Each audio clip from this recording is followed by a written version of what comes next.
Paradise Lost. Written by John Milton. Book 4, Satan finds Adam and Eve. Oh, for that warning voice, which he, who saw the apocalypse, heard cry in heaven aloud, then when the dragon, put to second rout, came furious down to be revenged on men, woe to the inhabitants on earth.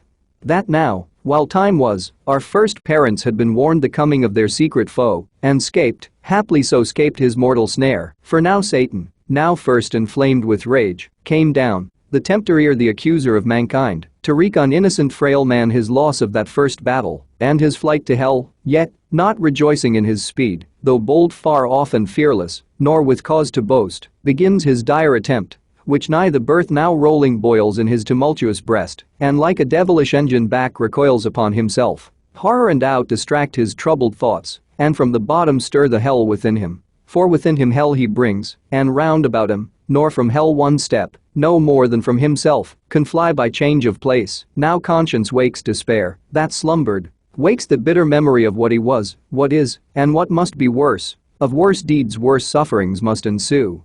Sometimes towards Eden, which now in his view lay pleasant, his grieved look he fixes sad, sometimes towards heaven, and the full blazing sun, which now sat high in his meridian tower, then, much revolving, thus in sighs began. O thou, that, with surpassing glory crowned, lookest from thy sole dominion like the God of this new world, at whose side all the stars hide their diminished heads, to thee I call, but with no friendly voice, and add thy name, of Son. To tell thee how I hate thy beams, that bring to my remembrance from what state I fell, how glorious once above thy sphere, till pride and worse ambition threw me down warring in heaven against heaven's matchless king. Ah, wherefore? He deserved no such return from me, whom he created what I was in that bright eminence, and with his good upbraided none, nor was his service hard. What could be less than to afford him praise, the easiest recompense, and pay him thanks, how do? Yet all his good proved ill in me, and wrought but malice, lifted up so high I steined subjection, and thought one step higher would set me highest, and in a moment, quit the dead immense of endless gratitude, so burdensome still paying, still to owe, forgetful what from him I still received, and understood not that a grateful mind by owing owes not, but still pays, at once indebted and discharged. What burden then owe? Had his powerful destiny ordained me some inferior angel, I had stood then happy. No unbounded hope had raised ambition.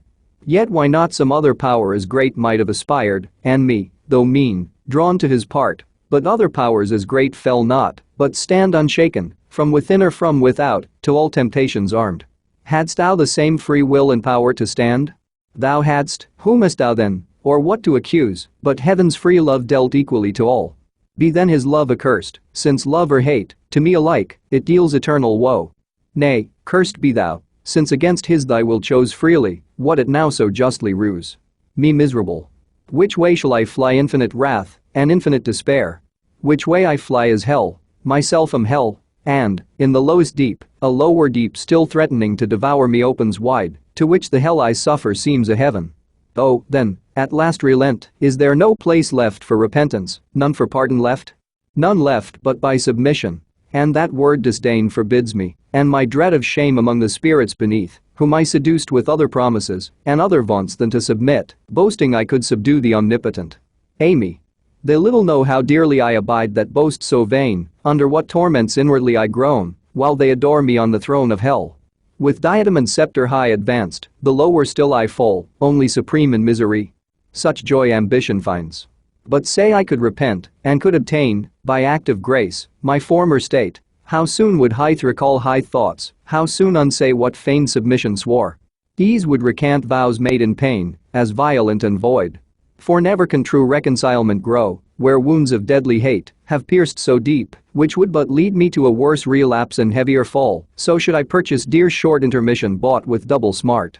This knows my punisher, therefore is far from granting he, as I from begging, peace, all hope excluded thus, behold, instead mankind created, and for him this world. So farewell, hope, and with hope farewell, fear, farewell, remorse. All good to me is lost, evil, be thou my good, by thee at least divided empire with heaven's king I hold, by thee, and more than half perhaps will reign, as man ere long, and this new world, shall know. Thus while he spake, each passion dimmed his face thrice changed with pale, ire, envy, and despair, which marred his borrowed visage, and betrayed him counterfeit, if any eye beheld.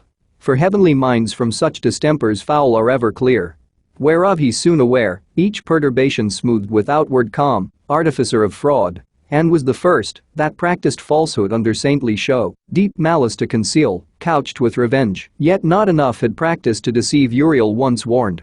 Whose eye pursued him down the way he went, and on the Assyrian mount saw him disfigured, more than could befall spirit of happy sort. His gestures fierce he marked and mad demeanor, then alone, as he supposed, all unobserved, unseen. So on he fares, and to the border comes of Eden, where delicious paradise, now nearer, crowns with her enclosure green, as with a rural mound, the champaign head of a steep wilderness, whose hairy sides access denied, and overhead upgrew insuperable height of loftiest shade, cedar, and pine, and fir, and branching palm, a sylvan scene, and, as the ranks ascend, shade above shade, a woody theatre of stateliest view.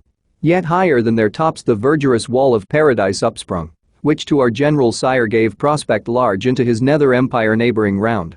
And higher than that wall a circling row of goodliest trees, loaden with fairest fruit, blossoms and fruits at once of golden hue, appeared, with gay enamelled colours mixed, on which the sun more glad impressed his beams than in fair evening cloud, or humid bow, when God hath showered the earth. So lovely seemed that landskip, and of pure now purer air meets his approach, and to the heart, inspires vernal delight and joy, able to drive all sadness but despair. Now gentle gales, fanning their odoriferous wings, dispense native perfumes, and whisper whence they stole those balmy spoils.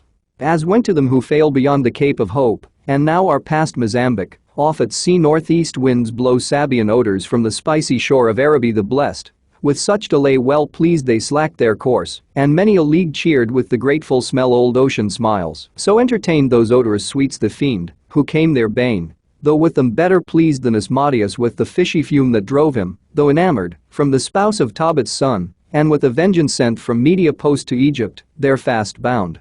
Now to the ascent of that steep savage hill Satan had journeyed on, pensive and slow, but further way found none, so thick and twined, as one continued brake, the undergrowth of shrubs and tangling bushes had perplexed all path of man or beast that passed that way. One gate there only was, and that looked east on the other side, which when the arch-felon saw, due entrance he disdained, and, in contempt, at one flight bound high overleaped all bound of hill or highest wall, and sheer within lights on his feet.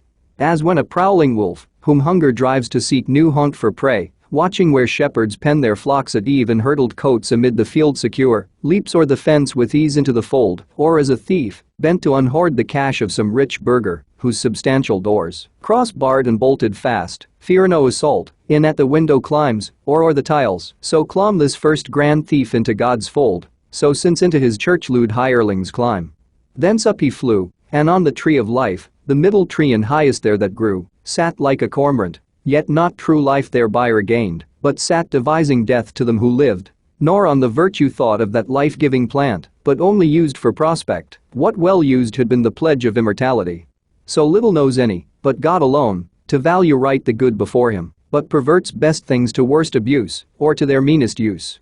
Beneath him with new wonder now he views, to all delight of human sense exposed, in narrow room, nature's whole wealth, yea more, a heaven on earth, for blissful paradise of God the garden was, by him in the east of Eden planted. Eden stretched her line from Oran eastward to the royal towers of great Seleucia, built by Grecian kings, of where the sons of Eden long before dwelt in Telasser. In this pleasant soil his far more pleasant garden God ordained. Out of the fertile ground he caused to grow all trees of noblest kind for sight, smell, taste, and all amid them stood the tree of life, high eminent, blooming ambrosial fruit of vegetable gold, and next to life, or death, the tree of knowledge, grew fast by knowledge of good bought dear by knowing ill. Southward through Eden went a river large, nor changed his course, but through the shaggy hill passed underneath engulfed. For God had thrown that mountain as his garden mold high raised upon the rapid current, which, through veins of porous earth with kindly thirst updrawn, rose a fresh fountain, and with many a rill watered the garden. Thence united fell down the steep glade, and met the nether flood, which from his darksome passage now appears, and now, divided into four main streams, runs diverse, wandering many a famous realm and country, whereof here needs no account, but rather to tell how, if art could tell, how from that sapphire fount the crisped brooks, rolling on orient pearl and sands of gold, with mazy error under pendant shades ran nectar, visiting each plant, and fed flowers worthy of paradise, which not nice art and beds and curious knots, but nature boon poured forth profuse on hill, and dale, and plain, both where the morning sun first warmly smote the open field, and where the unpierced shade imbrined the noontide bowers. Thus was this place a happy rural seat of various view. Groves whose rich trees wept odorous gums and balm, others whose fruit, burnished with golden rind, hung amiable, Hesperian fables true, if true, here only, and of delicious taste. Betwixt them lawns, or level downs, and flocks grazing the tender herb, were interposed, or palmy hillock, or the flowery lap of some eriguous valley spread her store, flowers of all hue, and without thorn the rose, another side, umbrageous grots and caves of cool recess, o'er which the mantling vine lays forth her purple grape, and gently creeps luxuriant. Meanwhile murmuring waters fall down the slope hills, dispersed, or in a lake, that to the fringed bank with myrtle, crowned her crystal mirror holds, unite their streams. The birds their choir apply, airs, vernal airs, breathing the smell of field and grove, attune the trembling leaves, while universal Pan, knit with the graces and the hours in dance, led on the eternal spring. Not that fair field of Enna, where Proserpine gathering flowers, herself a fairer flower by gloomy Dis was gathered, which cost seers all that pain to seek her through the world, nor that sweet grove of Daphne by Orontes, and the inspired Castalian spring, might with this paradise of Eden strive, nor that Nicean isle girt with the river Triton, where old Cham, whom Gentiles Ammon call and Libyan Jove, hid Amalthea, and her florid son young Bacchus, from his stepdame raise eye, nor where Abassan kings their issue guard, Mount Amara. Though this by some supposed true paradise under the Ethiop line by Nilus's head, enclosed with shining rock, a whole day's journey high, but wide remote from this Assyrian garden, where the fiend saw, undelighted, all delight, all kind of living creatures, new to sight, and strange too of far nobler shape, erect and tall, godlike erect, with native honor clad and naked majesty seemed lords of all, and worthy seemed, for in their looks divine the image of their glorious maker shone, truth, wisdom, sanctitude severe and pure, severe, but in true filial freedom placed, whence true authority in men, though both not equal, as their sex not equal seemed, for contemplation he and valor formed, for softness she and sweet attractive grace, he forgot only, she forgot in him, his fair large front and eye sublime declared absolute rule, and hyacinthine locks round from his parted forelock manly hung clustering, but not beneath his shoulders broad, she, as a veil, down to the slender waist her unadorned golden tresses wore disheveled, but in wanton ringlets, waved as the vine curls her tendrils, which implied subjection, but required with gentle sway, and by her yielded, by him best received, yielded with coy submission, modest pride, and sweet, reluctant, amorous delay. Nor those mysterious parts were then concealed, then was not guilty shame, dishonest shame of nature's works, honor dishonorable, sin bred, how have ye troubled all mankind with shows instead, mere shows of seeming pure, and banished from man's life his happiest life, simplicity and spotless innocence. So passed they naked on, nor shunned the sight of God or angel, for they thought no ill, so hand in hand they passed, the loveliest pair, that ever since in love's embraces met, Adam the goodliest man of men since born his sons, the fairest of her daughters Eve.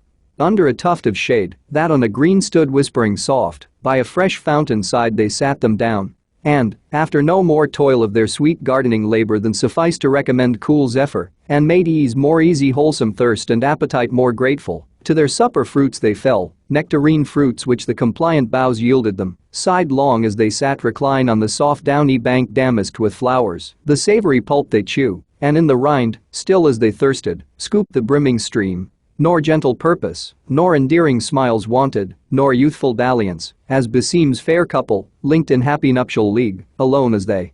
About them frisking played all beasts of the earth, since wild, and of all chase in wood or wilderness, forest or den, sporting the lion ramped, and in his paw dandled the kid, bears, tigers, ounces, pards, gamboled before them, the unwieldy elephant, to make them mirth, used all his might, and wreathed his, Kithit Robisus, closed the serpent sly, insinuating, wove with Gordian twine his braided train, and of his fatal guile gave proof unheeded, others on the grass couched, and now filled with pasture gazing sat, or bedward ruminating, for the sun, declined, was hasting now with prone career to the ocean isles, and in the ascending scale of heaven the stars, that usher evening rose, when Satan still in gaze, as first he stood, scarce thus at length failed speech recovered sad.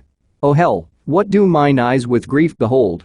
Into our room of bliss thus high advanced creatures of other mold, earth-born perhaps, not spirits, yet to heavenly spirits bright little inferior, whom my thoughts pursue with wonder, and could love, so lively shines in them divine resemblance, and such grace the hand that formed them on their shape hath poured.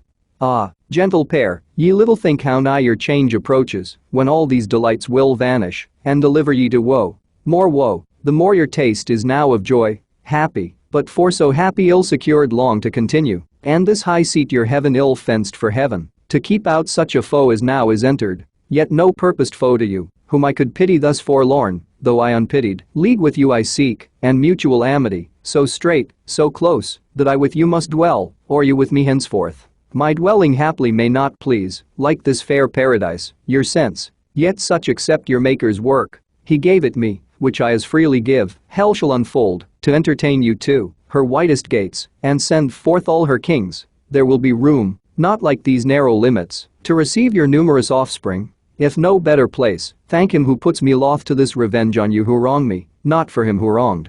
And should I at your harmless innocence melt, as I do, yet public reason just, honor and empire with revenge enlarged, by conquering this new world, compels me now to do what else, though damned, I should abhor. So spake the fiend, and with necessity, the tyrant's plea, excused his devilish deeds. Then from his lofty stand on that high tree down he alights among the sportful herd of those four-footed kinds, himself now one, now other, as their shape served, best his end nearer to view his prey, and, unespied, to mark what of their state he more might learn, by word or action marked. About them round a lion now he stalks with fiery glare, then as a tiger, who by chance hath spied in some purlieu two gentle fawns at play, straight couches close, then, rising, changes oft his couchant watch. As one who chose his ground, whence rushing, he might surest seize them both, griped in each paw, when, Adam first of men to first of women Eve thus moving speech, turned him, all ear to hear new utterance flow. Sole partner, and sole part, of all these joys, dearer thyself than all. Needs must a power that made us, and for us this ample world, be infinitely good, and of his good as liberal, and free as infinite, that raised us from the dust, and placed us here in all this happiness, who at his hand have nothing merited, nor can perform aught whereof he hath need. He who requires from us no other service than to keep this one, this easy charge, of all the trees in paradise, that bear delicious fruit so various, not to taste that only tree of knowledge, planted by the tree of life, so near grows death to life, whate'er death is, some dreadful thing no doubt, for well thou knowest God hath pronounced it death to taste that tree, the only sign of our obedience left, among so many signs of power and rule conferred upon us, and dominion given over all other creatures that possess earth, air, and sea. Then let us not think hard one easy prohibition, who enjoy free leave so large to all things else, and choice unlimited of manifold delights, but let us ever praise him, and extol his bounty, following our delightful task, to prune these growing plants, and tend these flowers, which were it toilsome, yet with thee were sweet. To whom thus Eve replied, O thou for whom, and from whom I was formed, flesh of thy flesh, and without whom am to no end, my guide and head. What thou hast said, is just and right. For we to him indeed all praises owe, and daily thanks, I chiefly, who enjoy so far the happier lot, enjoying thee preeminent by so much odds, while thou like consort to thyself canst nowhere find. That day I oft remember, when from sleep I first awaked, and found myself reposed under a shade on flowers, much wondering where and what I was, whence thither brought, and how. Not distant far from thence a murmuring sound of waters issued from a cave, and spread into a liquid plain, then stood unmoved pure as the expanse of heaven. I thither went with unexperienced thought, and laid me down on the green bank, to look into the clear smooth lake, that to me seemed another sky. As I bent down to look, just opposite a shape within the watery gleam appeared, bending to look on me. I started back, it started back, but pleased I soon returned, pleased it returned as soon with answering looks of sympathy and love. There I had fixed mine eyes till now, and pined with vain desire, had not a voice thus warned me. What thou seest, what there thou seest, fair creature, is thyself. With thee it came and goes, but follow me, and I will bring thee, where no shadow stays thy coming, and thy soft embraces. He whose image thou art, him thou shalt enjoy inseparably thine, to him shalt bear multitudes like thyself, and thence be called mother of human race. What could I do, but follow straight, invisibly thus led? Till I espied thee, fair indeed and tall, under a platane, yet method less fair, less winning soft, less amiably mild, than that smooth watery image. Back I turned, Thou following criedst aloud, return, fair Eve. Whom fliest thou? Whom thou fliest, of him thou art, his flesh, his bone. To give thee being I lent out of my side to thee, nearest my heart, substantial life, to have thee by my side henceforth an individual solace dear, part of my soul I seek thee, and thee claim my other half, with that thy gentle hand seest mine, I yielded and from that time see how beauty is excelled by manly grace, and wisdom, which alone is truly fair. So spake our general mother, and with eyes of conjugal attraction unreproved, and meek surrender, half embracing leaned on our first father, half her swelling breast naked met his, under the flowing gold of her loose tresses hid. He in delight both of her beauty and submissive charms smiled with superior love, as Jupiter on Juno smiles, when he imprints the clouds that shed mayflowers, and pressed her matron lip with kisses pure, aside the devil turned for envy, yet with jealous leer malign-eyed them askance, and to himself thus plained. Sight hateful, sight tormenting. Thus these two, improdized in one another's arms, the happier eaten, shall enjoy their fill of bliss on bliss, while I to hell am thrust, where neither joy nor love, but fierce desire, among or other torments not the least, still unfulfilled with pain of longing pines. Yet let me not forget what I have gained from their own mouths, all is not theirs, it seems. One fatal tree there stands, of knowledge called, forbidden them to taste, knowledge forbidden suspicious, reasonless. Why should their Lord envy them that? Can it be sin to know? Can it be death? And do they only stand by ignorance? Is that their happy state, the proof of their obedience and their faith? O fair foundation laid whereon to build their ruin. Hence I will excite their minds with more desire to know, and to reject envious commands, invented with design to keep them low, whom knowledge might exalt equal with gods, aspiring to be such, they taste and I, what likelier can ensue, but first with narrow search I must walk round this garden, and no corner leave unspied. A chance but chance may lead where I may meet some wandering spirit of heaven by fountain side, or in thick shade retired, from him to draw, what further would be learned. Live while ye may, yet happy pair, enjoy, till I return, short pleasures, for long woes are to succeed. So saying, his proud step he scornful turned, but with sly circumspection, and began through wood, through waste, or hill, or dale, his roam mean, while in utmost longitude, where heaven with earth and ocean meets, the setting sun slowly descended, and with right aspect against the eastern gate of paradise leveled his evening rays. It was a rock of alabaster, piled up to the clouds, conspicuous far, winding with one ascent accessible from earth, one entrance high. The rest was craggy cliff that overhung still as it rose, impossible to climb. Betwixt these rocky pillars Gabriel sat, chief of the angelic guards, awaiting night. About him exercised heroic games the unarmed youth of heaven, but nigh at hand celestial armory, shields, helms, and spears, hung high with diamond flaming, and with gold. Thither came Uriel, gliding through the even on a sunbeam, swift as a shooting star in autumn thwarts the night, when vapors fired impress the air, and shows the mariner from what point of his compass to beware impetuous winds. He thus began in haste. Gabriel, to thee thy course by lot hath given charge and strict watch, that to this happy place no evil thing approach or enter in.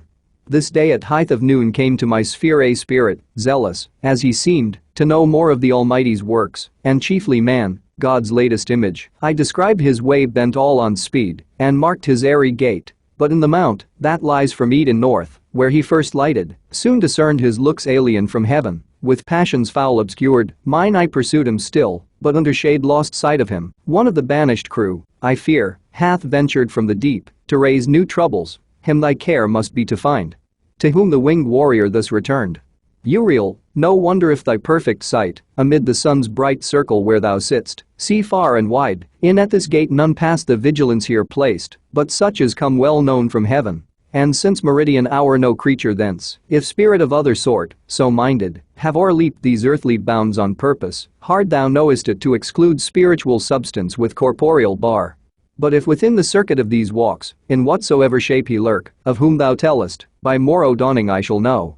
So promised he, and Uriel to his charge returned on that bright beam, whose point now raised bore him slope downward to the sun now fallen beneath the Azores. Whether the prime orb, incredible how swift, had thither rolled diurnal, or this less voluble earth, by shorter flight to the east, had left him there arraying with reflected purple and gold the clouds that on his western throne attend.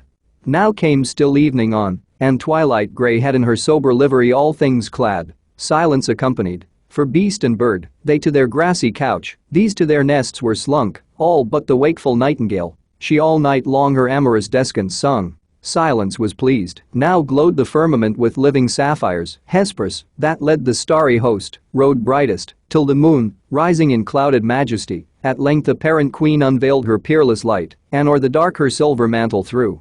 When Adam thus to Eve, fair consort, the hour of night, and all things now retired to rest, mind us of like repose, since God hath set labor and rest, as day and night, to men successive, and the timely dew of sleep, now falling with soft slumbrous weight, inclines our eyelids. Other creatures all day long rove idle, unemployed, and less need rest. Man hath his daily work of body or mind appointed, which declares his dignity, and the regard of heaven on all his ways, while other animals unactive range, and of their doings God takes no account.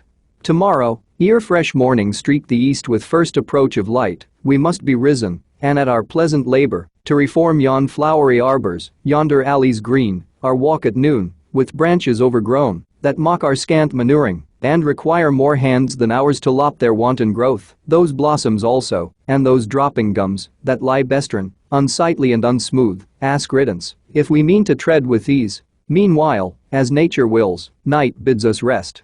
To whom thus Eve, with perfect beauty adorned my author and disposer, what thou bidst unargued I obey, so God ordains. God is thy law, thou mine. To know no more is woman's happiest knowledge, and her praise.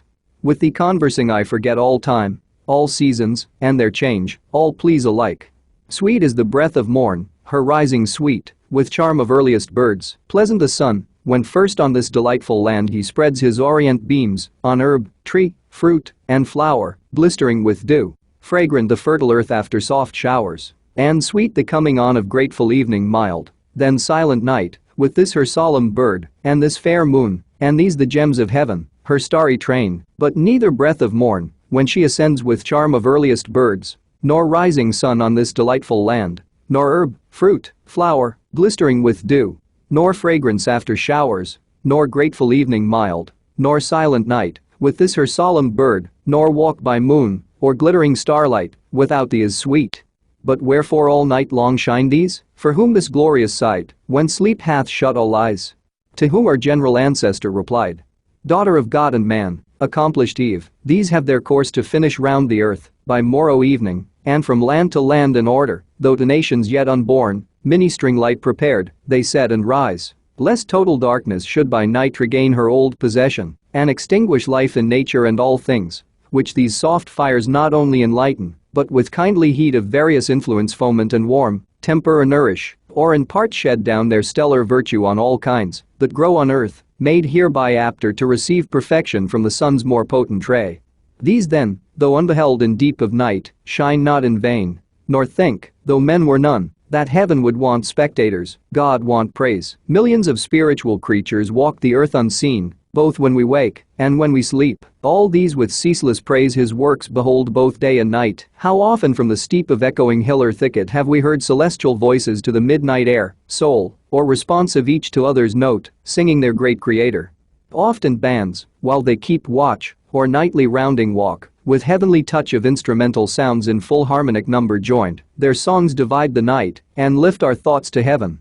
Thus talking, hand in hand alone they passed on to their blissful bower. It was a place chosen by the sovereign planter when he framed all things to man's delightful use. The roof of thickest covert was inwoven shade laurel and myrtle, and what higher grew of firm and fragrant leaf. On either side acanthus, and each odorous bushy shrub, fenced up the verdant wall. Each bodeous flower, iris all hues, roses, and jessamine, reared high their flourished heads between, and wrought mosaic. Underfoot the violet, crocus, and hyacinth, with rich inlay broidered the ground, more colored than with stone of costliest emblem. Other creature here, bird, beast, insect, or worm, durst enter none, such was their awe of man. In shadier bower more sacred and sequestered, though but feigned, Pan or Sylvanus never slept, nor nymph nor faunus haunted. Here, in close recess, with flowers, garlands, and sweet-smelling herbs, espoused Eve decked first her nuptial bed, and heavenly choirs the Hymenean sung. What day the genial angel to our sire brought her in naked beauty more adorned, more lovely, than Pandora, whom the gods endowed with all their gifts, and oh, too like in sad event, when to the unwiser son of Japhet brought by Hermes, she ensnared mankind with her fair looks, to be avenged on him who had stole Jove's authentic fire.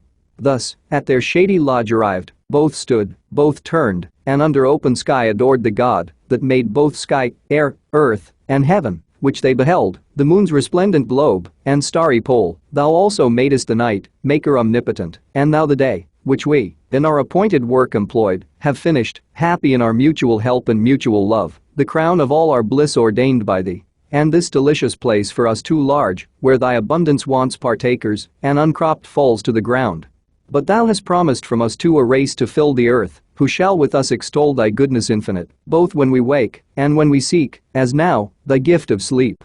This said unanimous, and other rites observing none, but adoration pure which God likes best, into their inmost bower handed they went, and, eased the putting off these troublesome disguises which we wear, straight side by side were laid, nor turned, I ween, Adam from his fair spouse, nor Eve the rites mysterious of connubial love refused, whatever hypocrites austerely talk of purity, and place, and innocence, defaming as impure what God declares pure, and commands to some, leaves free to all. Our Maker bids Encris, who bids abstain but our destroyer, foe to God and man. Hail, wedded love, mysterious law, true source of human offspring, sole propriety and paradise of all things common else. By thee adulterous lust was driven from men among the bestial herds to range, by thee founded in reason, loyal, just, and pure, relations dear, and all the charities of father, son, and brother, first were known. Far be it that I should write thee sin or blame, or think thee unbefitting holiest place, perpetual fountain of domestic sweets, whose bed is undefiled and chaste pronounced, present, or past, as saints and patriarchs used. Here love his golden shafts employs, here lights his constant lamp, and waves his purple wings, reigns here and revels, not in the bought smile of harlots, loveless, joyless, unendeared, casual fruition, nor in courtdom hours, mixed dance, or wanton mask, or midnight ball, or serenade, which the starved lover sings to his proud fair, best quitted with disdain. These, lulled by nightingales, embracing slept, and on their naked limbs the flowery roof showered roses, which the morn repaired. Sleep on, blessed pair, and O yet happiest, if ye seek no happier state, and know to know no more. Now had night measured with her shadowy cone halfway uphill this vast sublunar vault, and from their ivory port the cherubim, forth issuing at the accustomed hour, stood armed to their night watches in warlike parade, when Gabriel to his next in power thus spake. Uzziel, half these draw off, and coast the south with strictest watch, these other wheel the north, our circuit meets full west. As flame they part, half wheeling to the shield, half to the spear. From these, two strong and subtle spirits he called that near him stood, and gave them thus in charge. Ithuriel and Zephan, with winged speed search through this garden, leave unsearched no nook, but chiefly where those two fair creatures lodge, now laid perhaps asleep, secure of harm. This evening from the sun's decline arrived, who tells of some infernal spirits seen hitherward bent, who could have thought, escaped the bars of hell, on errand bad no doubt, such, where ye find, see us fast, and hither bring. So saying, on he led his radiant files, dazzling the moon, these to the bower direct in search of whom they sought, him there they found squat like a toad, close at the ear of Eve, assaying by his devilish art to reach the organs of her fancy, and with them forge illusions, as he list, phantasms and dreams, or if, inspiring venom, he might taint the animal spirits, that from pure blood, arise like gentle breaths from rivers pure, thence raise at least distempered discontented thoughts, vain hopes, vain aims, inordinate desires, blown up with high conceits engendering pride. Him thus intent Ithuriel with his spear touched lightly, for no falsehood can endure touch of celestial temper, but returns of force to its own likeness, up he starts discovered and surprised. As when a spark lights on a heap of nitrous powder, laid fit for the tonsum magazine, to store against a rumored war, the smutty grain, with sudden blaze diffused, inflames the air, so started up in his own shape the fiend. Back stepped those two fair angels, half amazed so sudden to behold the grisly king, yet thus, unmoved with fear, accost him soon. Which of those rebel spirits adjudged to hell comest thou, escape thy prison? And, transformed, why satst thou like an enemy in wait, here watching at the head of these that sleep? Know ye not then, said Satan, filled with scorn, know ye not me? Ye knew me once no mate for you, there sitting where ye durst not soar, not to know me argues yourselves unknown, the lowest of your throng, or, if ye know, why ask ye, and superfluous begin your message, like to end as much in vain. To whom thus Zephan, answering scorn with scorn. Think not, revolted spirit, thy shape the same, or undiminished brightness to be known, as when thou stoodest in heaven upright and pure, that glory then, when thou no more wast good, departed from thee, and thou resemblest now thy sin, and place of doom obscure and foul. But come, for thou, be sure, shalt give account to him who sent us, whose charge is to keep this place inviolable, and these from harm.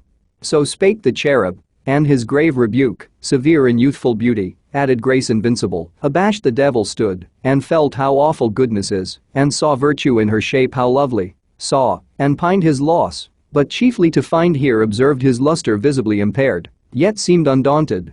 If I must contend, said he, best with the best, the sender, not the sent, or all at once, more glory will be won, or less be lost. Thy fear, said Zephan bold, will save us trial, what the least can do single against the wicked, and thence weak. The fiend replied not, overcome with rage, but, like a proud steed reined, went haughty on, champing his iron curb, to strive or fly he held it vain. Awe from above had quelled his heart, not else dismayed. Now drew they nigh the western point, where those half-rounding guards just met, and closing stood and squadron joined, awaiting next command. To whom their chief, Gabriel, from the front thus called aloud. O friends! I hear the tread of nimble feet hasting this way, and now by glimpse, discern Ithuriel and Zephan through the shade, and with them comes a third of regal port, but faded splendor wan, who by his gait and fierce demeanor seems the prince of hell, not likely to part hence without contest. Stand firm, for in his look defiance lowers. He scarce had ended, when those two approached, and brief related whom they brought, where found, how busied, in what form and posture couched. To whom with stern regard thus Gabriel spake. Why hast thou, Satan, broke the bounds prescribed to thy transgressions, and disturbed the charge of others, who approve not to transgress by thy example, but have power and right to question thy bold entrance on this place, employed, it seems, to violate sleep, and those whose dwelling God hath planted here in bliss? To whom thus Satan with contemptuous brow. Gabriel, thou hadst in heaven the esteem of wise, and such I held thee, but this question asked puts me in doubt. Lives there who loves his pain? Who would not, finding way, break loose from hell, though thither doomed? Thou wouldst thyself, no doubt and boldly venture to whatever place farthest from pain, where thou mightst hope to change torment with ease, and soonest recompense dole with delight, which in this place I sought. To thee no reason, who knowest only good, but evil hast not tried, and wilt object his will who bounds us. Let him surer bar his iron gates, if he intends our stay in that dark durance. Thus much what was asked. The rest is true, they found me where they say, but that implies not violence or harm. Thus he in scorn. The warlike angel moved, disdainfully half smiling, thus replied. O loss of one in heaven, to judge of wise since Satan fell, whom folly overthrew, and now returns him from his prison scaped, gravely in doubt, whether to hold them wise or not, who ask what boldness brought him hither unlicensed from his bounds in hell prescribed, so wise he judges it to fly from pain however, and to scape his punishment. So judge thou still, presumptuous. Till the wrath, which thou incurrest by flying, meet thy flight sevenfold, and scourge that wisdom back to hell, which taught thee yet no better, that no pain can equal anger infinite provoked. But wherefore thou alone? Wherefore with thee came not all hell broke loose? Or thou than they less hardy to endure? Courageous chief. The first in flight from pain, hadst thou alleged to thy deserted host this cause of flight, thou surely hadst not come sole fugitive. To which the fiend thus answered, frowning stern. Not that I less endure, or shrink from pain, insulting angel, well thou knowest I stood thy fiercest, when in battle to thy aid the blasting volleyed thunder made all speed, and seconded thy else not dreaded spear. But still thy words at random, as before, argue thy inexperience what behoves from hard assays, and ill successes past a faithful leader, not to hazard all through ways of danger by himself untried. Therefore, I alone first undertook to wing the desolate abyss, and spy this new created world, whereof in hell fame is not silent, here in hope to find better abode, and my afflicted powers to settle here on earth, or in mid-air, though for possession put to try once more, what thou and thy gay legions dare against, whose easier business were to serve their Lord high up in heaven, with songs to him his throne, and practice distances to cringe, not fight. To whom the warrior angel soon replied. To say and straight unsay, pretending first wise to fly pain, professing next to spy, argues no leader but a leer traced, Satan, and couldst thou faithful add? O name, O sacred name of faithfulness profaned. Faithful to whom? To thy rebellious crew? Army of fiends, fit body to fit head. Was this your discipline and faith engaged, your military obedience, to dissolve allegiance to the acknowledged power supreme? And thou, sly hypocrite, who now wouldst seem patron of liberty, who more than thou once frowned, and cringed, and servilely adored heaven's awful monarch, wherefore, but in hope to dispossess him, and thyself to reign? But mark what I rede thee now, avaunt, fly neither whence thou fledst. If from this hour within these hallowed limits thou appear, back to the infernal pit I drag thee chained, and seal thee so, as henceforth not to scorn the facile gates of hell too slightly barred. So threatened he. But Satan to no threats gave heed, but waxing more in rage replied.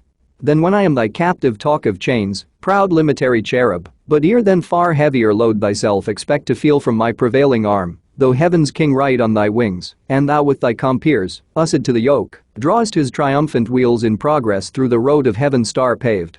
While thus he spake, the angelic squadron bright turned fiery red, sharpening in mooned horns their phalanx, and began to hem him round with ported spears, as thick as when a field of seers ripe for harvest waving bends her bearded grove of ears, which way the wind sways them. The careful ploughman doubting stands, left on the threshing floor his hopeless sheaves prove chaff. On the other side, Satan, alarmed, collecting all his might, dilated stood, like Tenerife Atlas, unremoved, his stature reached the sky, and on his crest sat horror plumed, nor wanted in his grasp what seemed both spear and shield. Now dreadful deeds might have ensued, nor only paradise in this commotion, but the starry cope of heaven perhaps, or all the elements at least, had gone to rack, disturbed and torn with violence of this conflict, had not soon the Eternal, to prevent such horrid fray, hung forth in heaven his golden scales, yet seen betwixt a stree and the scorpion sign, wherein all things created first he weighed, the pendulous round earth with balanced air and counterpoise, now ponders all events, battles and realms, in these he put two weights, the sequel each of parting and of fight, the latter quick up flew, and kicked the beam, which Gabriel spying, thus bespake the fiend. Satan, I know thy strength, and thou knowest mine, neither our own, but given, what folly then to boast what arms can do? Since thine no more than heaven permits, nor mine, though doubled now to trample thee as mire, for proof look up, and read thy lot in yon celestial sign, where thou art weighed, and shown how light, how weak, if thou resist. The fiend looked up, and knew his mounted scale aloft, nor more but fled murmuring, and with him fled the shades of night. Book 5, Raphael tells Adam and Eve about Satan. Now morn, her rosy steps in the eastern clime advancing, sowed the earth with orient pearl, when Adam waked, so customed, for his sleep was airy light, from pure digestion bred, and temperate vapors bland, which the only sound of leaves and fuming rills, Aurora's fan, lightly dispersed, and the shrill matin song of birds on every bough. So much the more his wonder was to find unwakened Eve with tresses discompassed, and glowing cheek, as through unquiet rest, he, on his side leaning half raised, with looks of cordial love hung over her enamored, and beheld beauty, which, whether waking or asleep, shot forth peculiar graces, then with voice mild, as when Zephyrus on Flora breathes, her hands soft touching, whispered thus. Awake, my fairest, my espoused, my latest found, heaven's last best gift, my ever new delight.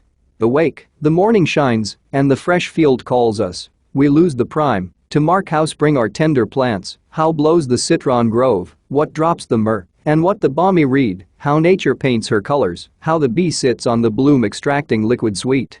Such whispering waked her, but with startled eye on Adam, whom embracing, thus she spake. O soul in whom my thoughts find all repose, my glory, my perfection. Glad I see thy face, and morn returned, for I this night, such night till this I never passed, have dreamed, if dreamed, not, as I often wont, of the works of day past, or morrow's next design, but of offense and trouble, which my mind knew never till this irksome night, method, close at mine ear one called me forth, to walk with gentle voice. I thought it thine, it said, why sleepest thou, Eve? Now is the pleasant time, the cool, the silent, save where silence yields to the night warbling bird, that now awake tunes sweetest his love-labored song. Now reigns full-orbed the moon, and with more pleasing light shadowy sets off the face of things. In vain, if none regard, heaven wakes with all his eyes, whom to behold but thee, nature's desire? In whose sight all things joy, with ravishment attracted by thy beauty still to gaze. I rose as at thy call, but found thee not. To find thee, I directed then my walk, and on method alone I passed through ways that brought me on a sudden to the tree of interdicted knowledge. Fair it seemed, much fairer to my fancy than by day, and, as I wondering looked, Beside it stood one shaped and winged like one of those from heaven by us oft seen. His dewy locks distilled ambrosia. On that tree he also gazed. And O fair plant, said he, with fruit surcharged, deigns none to ease thy load, and taste thy sweet, nor God, nor man. Is knowledge so despised? Or envy, or what reserve forbids to taste?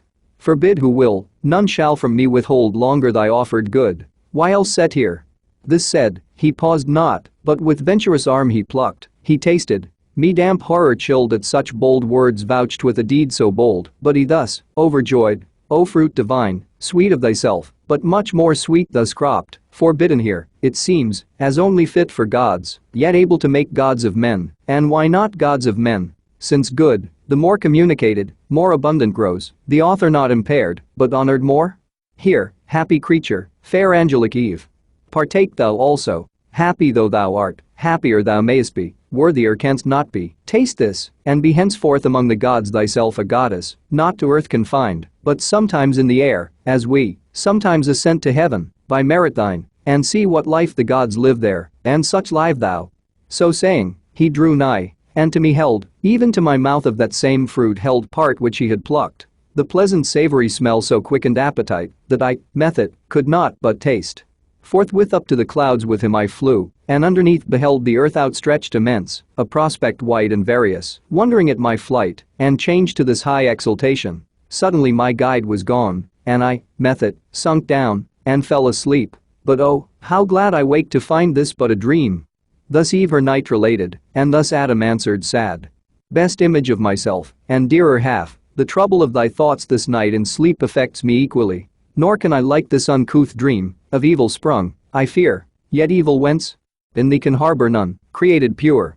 But know that in the soul are many lesser faculties, that serve reason as chief, among these fancy next her office holds, of all external things which the 5 watchful senses represent, she forms imaginations, airy shapes, which reason, joining or disjoining, frames all what we affirm or what deny, and call our knowledge or opinion, then retires into her private cell, when nature rests.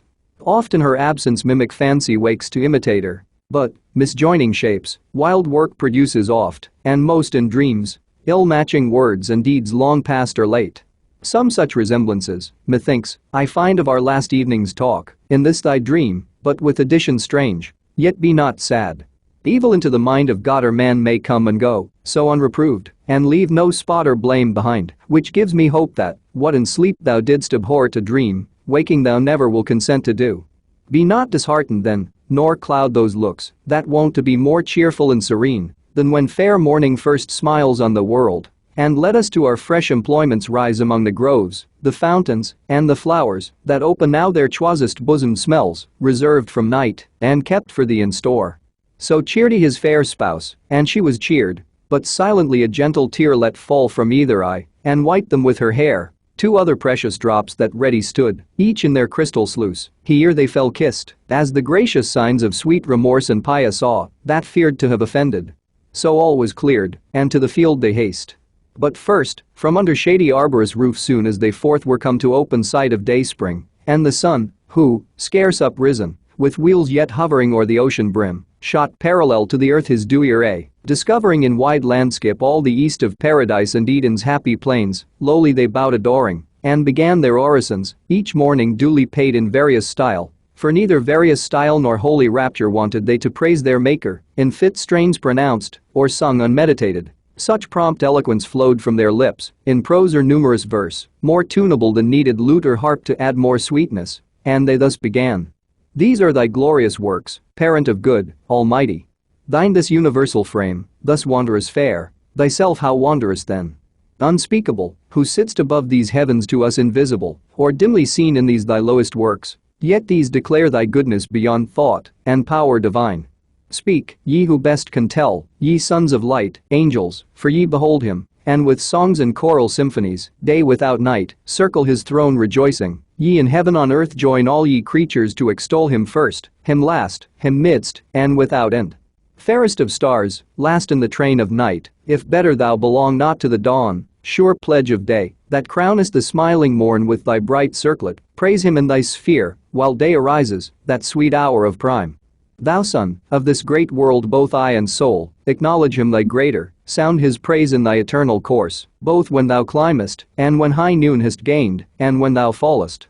Moon, that now meetest the orient sun, now fliest, with the fixed stars, fixed in their orb that flies, and ye 5 other wandering fires, that move in mystic dance not without song, resound his praise, who out of darkness called up light. Air, and ye elements, the eldest birth of nature's womb, that in quaternion run perpetual circle, multiform, and mix and nourish all things, let your ceaseless change vary to our great Maker still new praise. Ye mists and exhalations, that now rise from hill or steaming lake, dusky, or grey, till the sun paint your fleecy skirts with gold, in honor to the world's great author rise, whether to deck with clouds the uncolored sky, or wet the thirsty earth with falling showers, rising or falling still advance his praise. His praise, ye winds, that from 4 quarters blow, breathe soft or loud, and wave your tops, ye pines, with every plant, in sign of worship wave. Fountains, and ye that warble, as ye flow, melodious murmurs, warbling tune his praise. Join voices, all ye living souls, ye birds, that singing up to heaven gate ascend, bear on your wings, and in your notes his praise. Ye that in waters glide, and ye that walk the earth, and stately tread, or lowly creep, witness if I be silent, mourner even, to hill, or valley, fountain, or fresh shade, made vocal by my song, and taught his praise. Hail, universal Lord, be bounteous still to give us only good, and if the night have gathered aught of evil, or concealed, disperse it, as now light dispels the dark. So prayed they innocent, and to their thoughts firm peace recovered soon, and wonted calm. On to their morning's rural work they haste, among sweet dews and flowers, where any row of fruit trees over woody reached too far their pampered boughs and needed hands to check fruitless embraces, or they led the vine to wetter elm. She, spoused, about him twines her marriageable arms, and with him brings her dower, the adopted clusters, to adorn his barren leaves. Them thus employed beheld with pity heaven's high king, and to him called Raphael, the sociable spirit that deigned to travel with Tobias and secured his marriage with the 7 times wedded maid. Raphael, said he, thou hearest what stir on earth Satan, from hell scaped through the darksome gulf, hath raised in paradise, and how disturbed this night the human pair, how he designs in them at once to ruin all mankind. Go therefore, half this day as friend with friend converse with Adam, in what bower or shade thou findest him from the heat of noon retired, to respite his day labor with repast, or with repose, and such discourse bring on, as may advise him of his happy state, happiness in his power, left free to will, left to his own free will, his will though free, yet mutable, whence warn him to beware he swerve not, to secure, tell him withal his danger, and from whom, what enemy, late fallen himself from heaven, is plotting now the fall of others from like state of bliss, by violence? No, for that shall be withstood, but by deceit and lies, this let him know, lest, wilfully transgressing, he pretend surpersal, unadmonished, unforewarned. So spake the eternal Father, and fulfilled all justice, nor delayed the winged saint after his charge received, but from among 1,000 celestial ardors, where he stood veiled with his gorgeous wings, upspringing light, flew through the midst of heaven. The angelic choirs, on each hand parting, to his speed, gave way through all the emperal road, till, at the gate of heaven arrived, the gate self opened wide on golden hinges turning, as by work divine the sovereign architect had framed. From hence no cloud, or, to obstruct his sight, star interposed, however small he sees, not unconformed to other shining globes, earth, and the garden of God, with cedars crowned above all hills. As when by night the glass of Galileo, less assured, observes imagined lands and regions in the moon, or Pilate, from amidst a Cyclades Delos or Samos first appearing, kens a cloudy spot. Down thither prone in flighty speeds, and through the vast ethereal sky sails between worlds and worlds, with steady wing now on the polar winds, then with quick fan winnows the buxom air, till, within soar of towering eagles, to all the fowls he seems a phoenix, gazed by all as that sole bird, when, to enshrine his reliques in the sun's bright temple, to Egyptian Thebes he flies. At once on the eastern cliff of paradise he lights, and to his proper shape returns a seraph winged, 6 wings he wore, to shade his lineaments divine. The pair that clad each shoulder broad, came mantling o'er his breast with regal ornament, the middle pair girt like a starry zone his waist, and round skirted his loins and thighs with downy gold and colors dipped in heaven. The third his feet shadowed from either heel with feathered mail, sky tinctured grain. Like Maya's son he stood, and shook his plumes, that heavenly fragrance filled the circuit wide. Straight knew him all the bands of angels under watch, and to his state, and to his message high, in honor rise, for on some message high they guessed him bound. Their glittering tents he passed, and now is come into the blissful field, through groves of myrrh, and flowering odors, cassia, nard, and balm, a wilderness of sweets, for nature here wantoned, as in her prime, and played at will her virgin fancies pouring forth more sweet, wild above ruler art, enormous bliss. Him through the spicy forest onward come Adam discerned, as in the door he sat of his cool bower, while now the mounted sun shot down direct his fervid rays to warm earth's inmost womb, more warmth than Adam needs, and Eve within, dew at her hour, prepared for dinner savory fruits, of taste to please true appetite, and not disrelish thirst of nectarous draughts between, from milky stream, berry or grape, to whom thus Adam called. Haste hither, Eve, and worth thy sight behold eastward among those trees, what glorious shape comes this way moving. Seems another morn risen on mid-noon. Some great behest from heaven to us perhaps he brings, and will vouchsafe this day to be our guest. But go with speed, and, what thy stores contain, bring forth, and pour abundance, fit to honor and receive our heavenly stranger. Well we may afford our givers their own gifts, and large bestow from large bestowed, where nature multiplies her fertile growth, and by disburthening grows more fruitful, which instructs us not to spare. To whom thus Eve, Adam, earth's hallowed mold, of God inspired. Small store will serve, where store, all seasons, ripe for use hangs on the stalk, save what by frugal storing firmness gains to nourish, and superfluous moist consumes, but I will haste, and from each bough and brake, each plant and juiciest gourd, will pluck such choice, to entertain our angel guest, as he beholding shall confess, that here on earth God hath dispensed his bounties as in heaven. So saying, with dispatchful looks in haste she turns, on hospitable thoughts intent, what choice to choose for delicacy best, what order, so contrived as not to mix tastes, not well joined, inelegant, but bring taste after taste upheld with kindliest change, bestirs her then, and from each tender stalk whatever earth, all-bearing mother, yields in India east or west, or middle shore in Pontus or the Punic coast, or where Alcinous reigned, fruit of all kinds, in coat rough, or smooth rind, or bearded husk, or shell, she gathers, tribute large, and on the board heaps with unsparing hand. For drink the grape she crushes, inoffensive must, and meats from many a berry, and from sweet kernels pressed she tempers dulcet creams, nor these to hold wants her fit vessels pure, then strows the ground with rose, and odors from the shrub unfumed. Meanwhile our primitive great sire, to meet his godlike guest, walks forth, without more train accompanied than with his own complete perfections. In himself was all his state, more solemn than the tedious pomp that waits on princes, when their rich retinue long of horses led, and grooms besmeared with gold, dazzles the crowd, and sets them all agape. Nearer his presence Adam, though not awed, yet with submiss approach and reverence meek, as to a superior nature bowing low, thus said. Native of heaven, for other place none can than heaven such glorious shape contain. Since, by descending from the thrones above, those happy places thou hast deigned a while to want, and honor these, vouchsafe with us two only, who yet by sovereign gift possess this spacious ground, in yonder shady bower to rest, and what the garden choicest bears to sit and taste, till this meridian heat be over, and the sun more cool decline. Whom thus the angelic virtue answered mild. Adam, I therefore came, nor art thou such created, or such place hast here to dwell, as may not oft invite, those spirits of heaven, to visit thee. Lead on then where thy bower o'ershades, for these mid-hours, till evening rise, I have at will.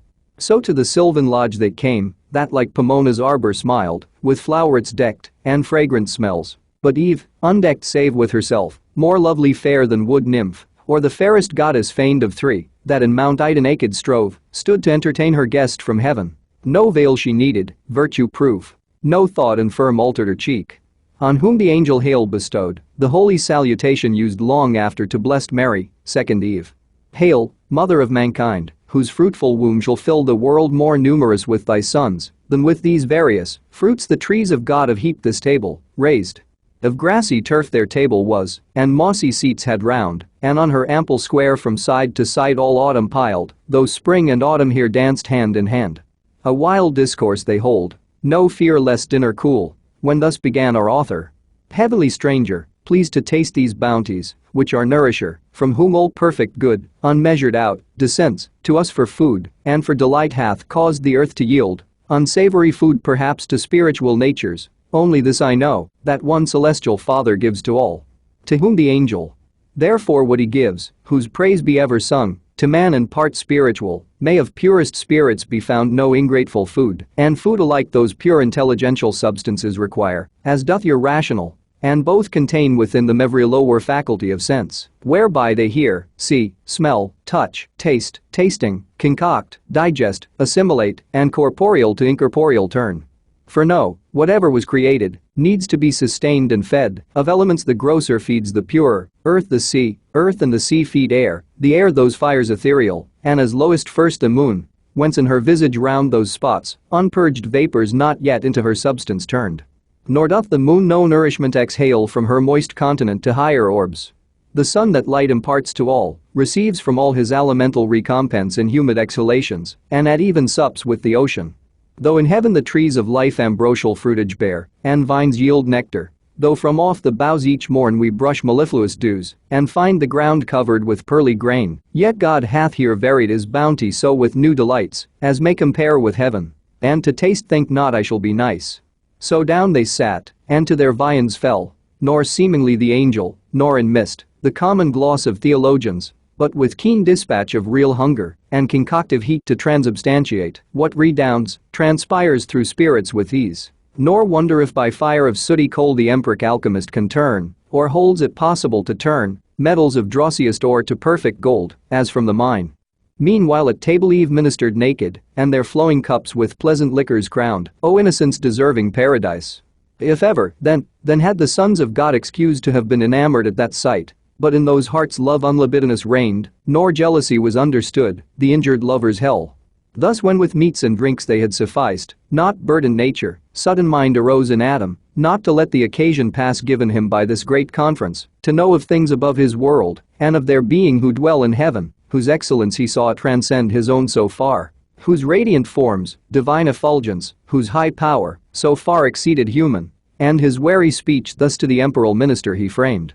Inhabitant with God, now know I well thy favor, in this honor done to man, under whose lowly roof thou hast vouchsafed to enter, and these earthly fruits to taste, food not of angels, yet accepted so, as that more willingly thou couldst not seem at heaven's high feasts to have fed, yet what compared to whom the winged hierarch replied. O Adam, one Almighty is, from whom all things proceed, and up to him return, if not depraved from good, created all such to perfection, one first matter all, endued with various forms, various degrees of substance, and, in things that live, of life, but more refined, more spirituous, and pure, as nearer to him placed, or nearer tending each in their several active spheres assigned, till body up to spirit work, in bounds proportion to each kind. So from the root springs lighter the green stalk, from thence the leaves more airy, last the bright consummate flower spirit's odorous breathes, flowers and their fruit, man's nourishment, by gradual scale sublimed, to vital spirits aspire, to animal, to intellectual, give both life and sense, fancy and understanding, whence the soul reason receives, and reason is her being, discursive, or intuitive, discourse is oftest yours, the latter most is ours, differing but in degree, of kind the same. Wonder not then, what God for you saw good, if I refuse not, but convert, as you to proper substance. Time may come, when men with angels may participate, and find no inconvenient diet, nor too light fare, and from these corporal nutriments perhaps your bodies may at last turn all to spirit, improved by tract of time, and, winged, ascend ethereal, as we, or may, at choice, here or in heavenly paradises dwell, if ye be found obedient, and retain unalterably firm his love entire, whose progeny you are. Meanwhile enjoy your fill, what happiness this happy state can comprehend, incapable of more. To whom the patriarch of mankind replied, O favorable spirit, propitious guest, well hast thou taught the way, that might direct our knowledge, and the scale of nature set from center to circumference, whereon, in contemplation of created things, by steps we may ascend to God. But say, what meant that caution joined, if ye be found obedient? Can we want obedience then to him, or possibly his love desert, who formed us from the dust, and placed us here full to the utmost measure, of what bliss human desires can seek or apprehend? To whom the angel, Son of heaven and earth, attend. That thou art happy, O to God, that thou continuest such, O to thyself, that is, to thy obedience, therein stand. This was that caution given thee, be advised. God made thee perfect, not immutable, and good he made thee, but to persevere he left it in thy power, ordained thy will by nature free, not overruled by fate inextricable, or strict necessity. Our voluntary service he requires, not our necessitated. Such with him finds no acceptance, nor can find. For how can hearts, not free, be tried whether they serve willing or no, who will but what they must by destiny, and can no other choose?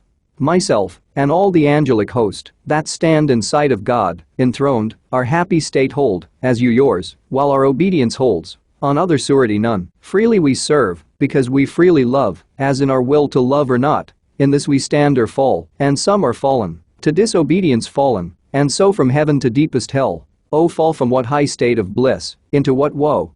To whom are great progenitor?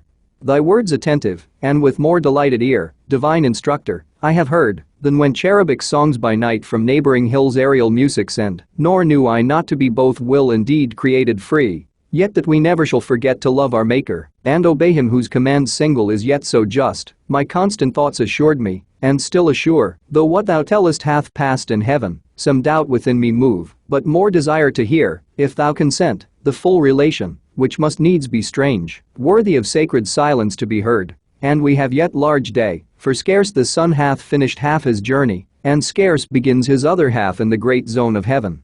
Thus Adam made request, and Raphael, after short pause assenting, thus began. High matter thou enjoinest me, O prime of men, sad task and hard, for how shall I relate to human sense the invisible exploits of warring spirits, how, without remorse, the ruin of so many glorious once, and perfect while they stood? How last unfold the secrets of another world, perhaps not lawful to reveal, yet for thy good this is dispensed. And what surmounts the reach of human sense, I shall delineate so, by likening spiritual to corporal forms, as may express them best. Though what if earth be but a shadow of heaven, and things therein each to other like, more than on earth is thought? As yet this world was not, and chaos wild reigned, where these heavens now roll, where earth now rests upon her center poised, when on a day, for time, though in eternity, applied to motion, measures all things durable by present, past, and future, on such day as heaven's great year brings forth, the emperor host of angels by imperial summons called, innumerable before the Almighty's throne forthwith, from all the ends of heaven, appeared under their hierarchies in orders bright, 10,000 ensigns high advanced, standards and gonfalons twixt van and rear stream in the air, and for distinction serve of hierarchies, of orders, and degrees, or in their glittering tissues bear emblazed holy memorials, acts of zeal and love recorded eminent. Thus when in orbs of circuit inexpressible they stood, orb within orb, the Father infinite, by whom in bliss embosomed sat the Son, amidst as from a flaming mount, whose top brightness had made invisible, thus spake. Hear, all ye angels, progeny of light, thrones, dominations, princedoms, virtues, powers, hear my decree, which unrevoked shall stand. This day I have begot whom I declare my only Son, and on this holy hill him have anointed, whom ye now behold at my right hand. Your head I him appoint, and by myself have sworn, to him shall bow all knees in heaven, and shall confess him Lord, under his great vicegerent reign abide united, as one individual soul, forever happy. Him who disobeys, me disobeys, breaks union, and that day, cast out from God and blessed vision, falls into utter darkness, deep engulfed, his place ordained without redemption, without end. So spake the Omnipotent, and with his words all seemed well pleased, all seemed, but were not all. That day, as other solemn days, they spent in song and dance about the sacred hill, mystical dance, which yonder starry sphere of planets, and of fixed, in all her wheels resembles nearest. Mazes intricate, eccentric, intervolved, yet regular than most, when most irregular they seem, and in their motions harmony divine, so smooths her charming tones, that God's own ear listens delighted. Evening now approached, for we have also our evening and our morn, we hours for change delectable, not need. Forthwith from dance to sweet repast they turned desirous, all in circles as they stood, tables are set, and on a sudden piled with angels' food, and rubied nectar flows in pearl, in diamond, and massy gold, fruit of delicious vines, the growth of heaven. On flowers reposed, and with fresh flowerets crowned, they eat, they drink, and in communion sweet quaff immortality and joy, secure of surfeit, where full measure only bounds excess, before the all-bounteous King, who showered with copious hand, rejoicing in their joy. Now when ambrosial night with clouds exhaled from that high mount of God, whence light and shade spring both, the face of brightest heaven, had changed to grateful twilight, for night comes not there in darker veil, and roseate dews disposed all but the unsleeping eyes of God to rest. White over all the plain, and whiter far than all this globous earth and plain outspread, such are the courts of God, the angelic throng, dispersed in bands and files, their camp extend by living streams among the trees of life, pavilions numberless, and sudden reared, celestial tabernacles, where they slept fanned with cool winds, save those who, in their course, melodious hymns about the sovereign throne alternate all night long, but not so waked Satan. So call him now, his former name is heard no more in heaven. He of the first, if not the first archangel, great in power, in favor and preeminence, yet fraught with envy against the Son of God, that day honored by his great Father, and proclaimed Messiah King anointed, could not bear through pride that sight, and thought himself impaired. Deep malice thence conceiving and disdain, soon as midnight brought on the dusky hour friendliest to sleep and silence, he resolved with all his legions to dislodge, and leave unworshipped, unobeyed, the throne supreme, contemptuous, and his next subordinate awakening, thus to him in secret spake. Sleepest thou, companion dear? What sleep can close thy eyelids, and rememberest what decree of yesterday, so late hath passed the lips of heaven's Almighty? Thou to me thy thoughts wast wont, I mine to thee was wont to impart, both waking we were one. How then can now thy sleep dissent? New laws thou seest imposed, new laws from him who reigns, new minds may raise in us who serve, new counsels to debate what doubtful may ensue, more in this place to utter is not safe. Assemble thou of all those myriads which we lead the chief, tell them, that by command, ere yet dim night or shadowy cloud withdraws, I am to haste, and all who under me their banners wave, homeward, with flying march, where we possess the quarters of the north, there to prepare fit entertainment to receive our King, the great Messiah, and his new commands, who speedily through all the hierarchies intends to pass triumphant, and give laws.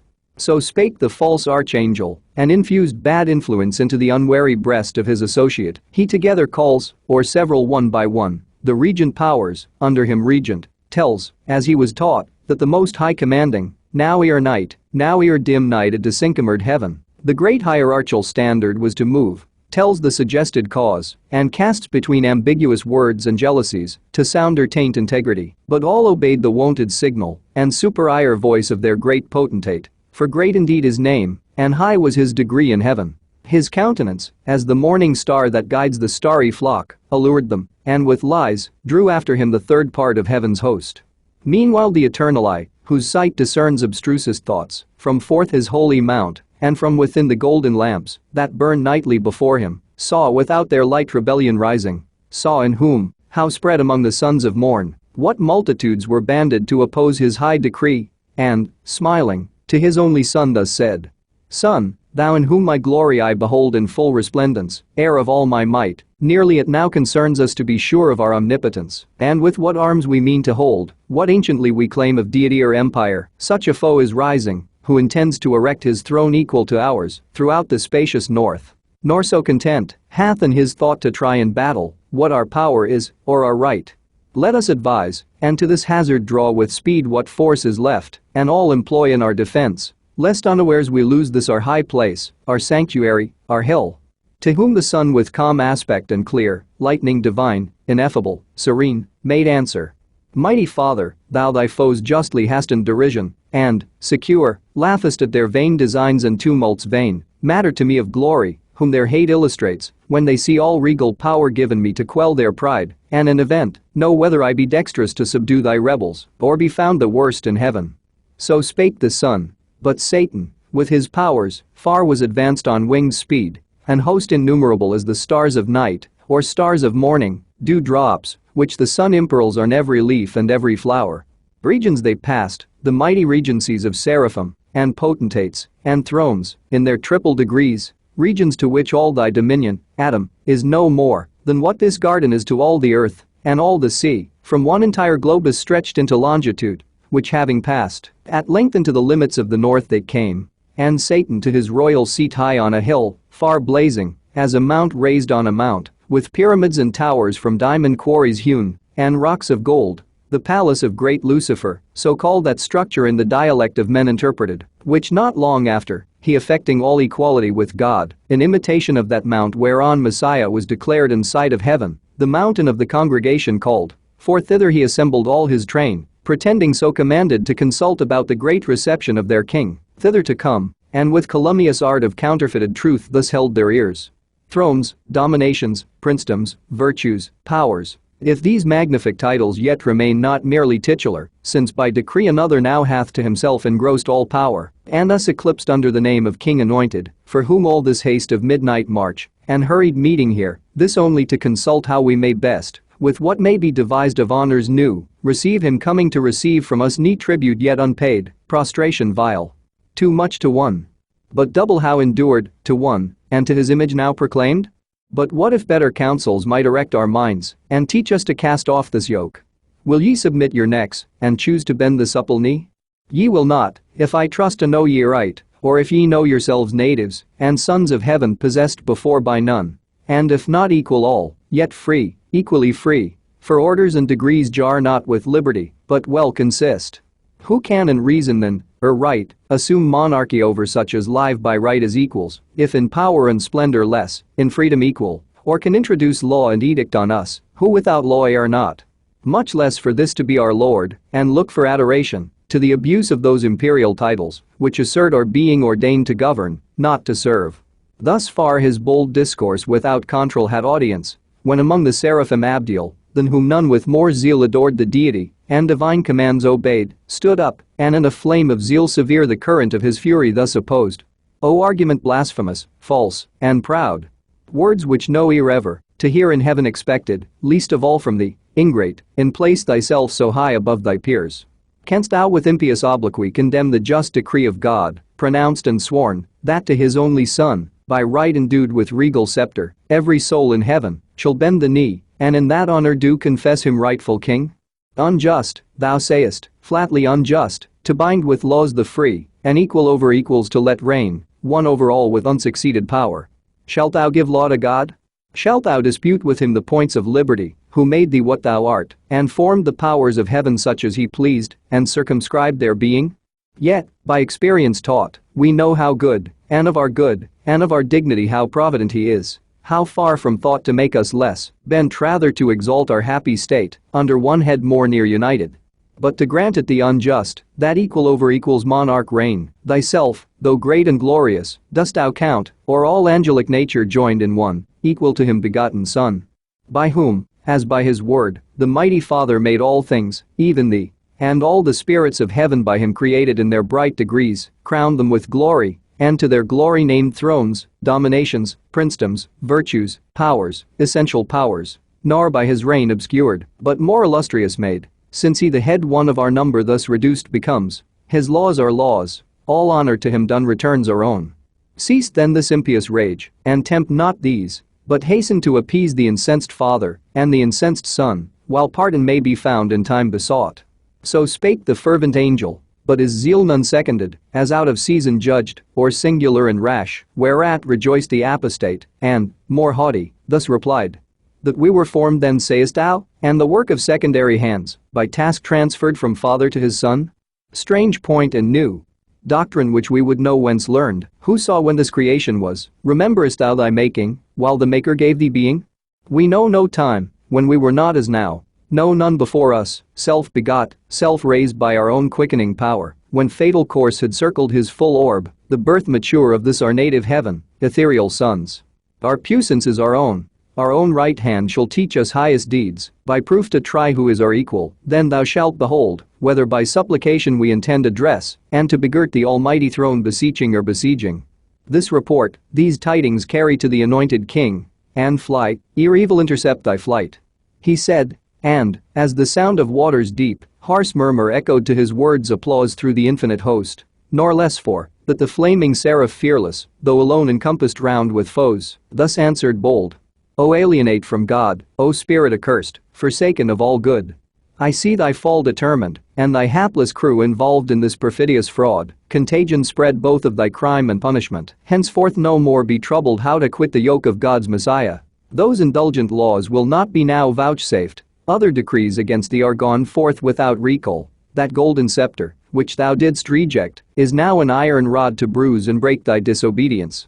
Well thou didst advise, yet not for thy advice or threats I fly these wicked tents devoted, lest the wrath impendent, raging into sudden flame, distinguish not, for soon expect to feel his thunder on thy head, devouring fire.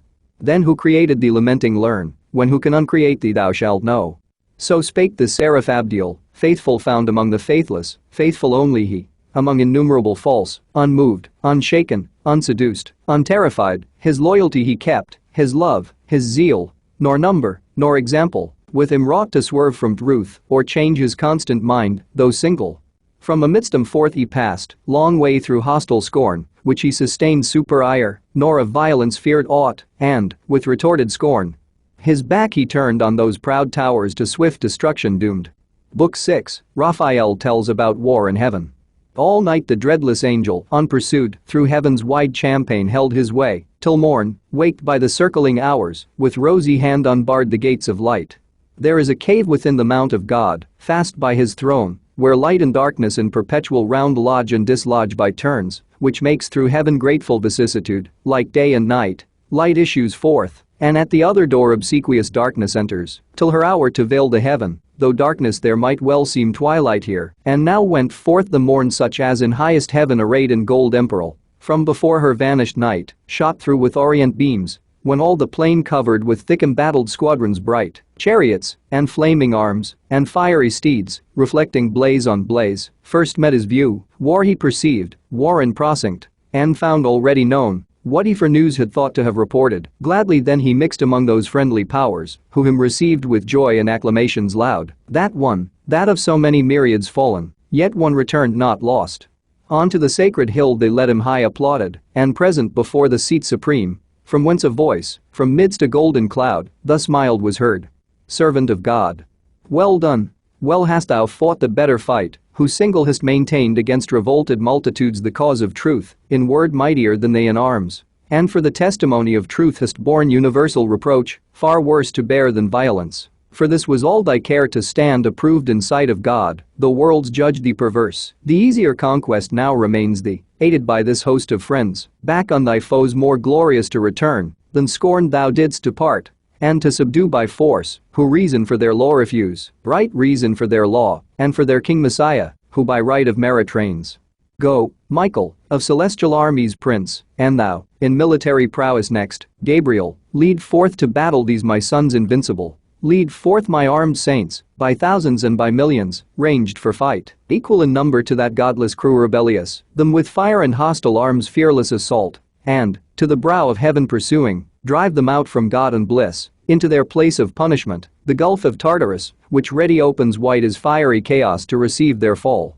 So spake the sovereign voice, and clouds began to darken all the hill, and smoke to roll in dusky wreaths, reluctant flames, the sign of wrath awaked. Nor with less dread the loud ethereal trumpet from on high gan blow, at which command the powers militant, that stood for heaven, in mighty quadrate joined of union irresistible, moved on in silence their bright legions, to the sound of instrumental harmony, that breathed heroic ardor to adventurous deeds under their godlike leaders, in the cause of God and his Messiah.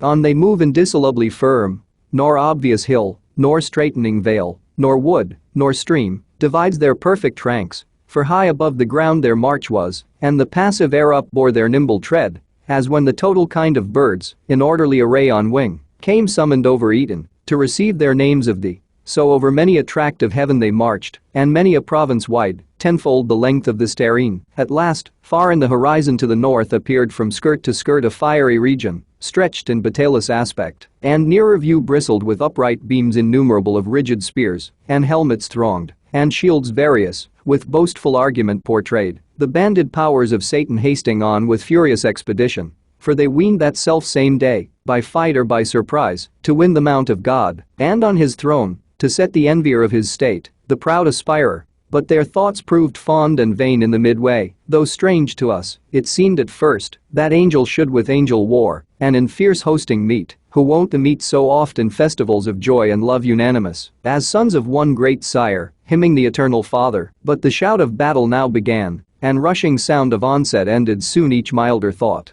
High in the midst, exalted as a god, the apostate in his sun-bright chariot sat, idol of majesty divine, enclosed with flaming cherubim and golden shields, then lighted from his gorgeous throne, for now twixt host and host, but narrow space was left, a dreadful interval, and front to front presented stood in terrible array of hideous length, before the cloudy van, on the rough edge of battle ere it joined, Satan, with vast and haughty strides advanced, came towering, armed in adamant and gold, Abdiel that sight endured not, where he stood among the mightiest, bent on highest deeds, and thus his own undaunted heart explores. O heaven, that such resemblance of the highest should yet remain, where faith and realty remain not, wherefore should not strength and might there fail where virtue fails, or weakest prove where boldest, though to fight unconquerable? His puissance, trusting in the Almighty's aid, I mean to try, whose reason I have tried unsound and false. Nor is it aught but just, that he, who in debate of truth hath won, should win in arms, in both disputes alike victor, though brutish that contest and foul, when reason hath to deal with force, yet so most reason is that reason overcome. So pondering, and from his armed peers forth stepping opposite, halfway he met his daring foe, at this prevention more incensed, and thus securely him defied. Proud, art thou met? Thy hope was to have reached the height of thy aspiring unopposed, the throne of God unguarded, and his sight abandoned, at the terror of thy power potent tongue, fool not to think how vain against the omnipotent to rise in arms, who out of smallest things could, without end, have raised incessant armies to defeat thy folly, or with solitary hand reaching beyond all limit, at one blow, unaided, could have finished thee, and whelmed thy legions under darkness, but thou seest all are not of thy train, there be, who faith prefer, and piety to God, though then to thee not visible, when I alone seemed in thy world erroneous to dissent from all, my sect thou seest now learn too late, how few sometimes may know, when thousands err. Whom the grand foe, with scornful eye askance, thus answered. Ill for thee, but in wished hour of my revenge, first sought for, thou returnest from flight, seditious angel. To receive thy merited reward, the first assay of this right hand provoked, since first that tongue, inspired with contradiction, durst oppose a third part of the gods, in synod met their deities to assert, who, while they feel vigor divine within them, can allow omnipotence to none. But well thou comest before thy fellows, ambitious to win from me some plume, that thy success may show destruction to the rest. This pause between, unanswered lest thou boast, to let thee know, at first I thought, that liberty and heaven to heavenly souls, had been all one. But now I see, that most through sloth had rather serve, ministering spirits, trained up in feast and song. Such hast thou armed, the minstrelsy of heaven, servility with freedom to contend, as both their deeds compared this day shall prove. To whom in brief thus Abdiel stern replied. Apostate. Still thou errest, nor end wilt find averring, from the path of truth remote, unjustly thou depravest it with the name of servitude, to serve whom God ordains, or nature, God and nature bid the same, when he who rules is worthiest, and excels them whom he governs. This is servitude, to serve the unwise, or him who hath rebelled against his worthier, as thine now serve thee, thyself not free, but to thyself enthralled, yet lewdly darest our ministering upbraid. Reign thou in hell, thy kingdom, let me serve in heaven God ever blessed, and his divine behests obey, worthiest to be obeyed, yet chains in hell, not realms, expect, meanwhile from me returned, as erst thou saidst, from flight, this greeting on thy impious crest receive. So saying, a noble stroke he lifted high, which hung not, but so swift with tempest, fell on the proud crest of Satan, that no sight, nor motion of swift thought, less could his shield, such ruin intercept. 10 paces huge he back recoiled, the 10th on bended knee his massy spear upstayed, as if on earth winds underground, or waters forcing way, sidelong had pushed a mountain from his seat, half sunk with all his pines. Amazement seest the rebel thrones, but greater rage, to see thus foiled their mightiest, ours joy filled, and shout, presage of victory, and fierce desire of battle, whereat Michael bid sound the archangel trumpet. Through the vast of heaven it sounded, and the faithful armies rung Hosanna to the highest, nor stood at gaze the adverse legions, nor less hideous joined the horrid shock. Now storming fury rose, and clamor such as heard in heaven till now was never. Arms on armor clashing brayed horrible discord, and the madding wheels of brazen chariots raged. Dire was the noise of conflict. Overhead the dismal hiss of fiery darts in flaming volleys flew, and flying vaulted either host with fire. So under fiery cope together rushed both battles main, with ruinous assault and inextinguishable rage. All heaven resounded, and had earth been then, all earth had to her center shook. What wonder?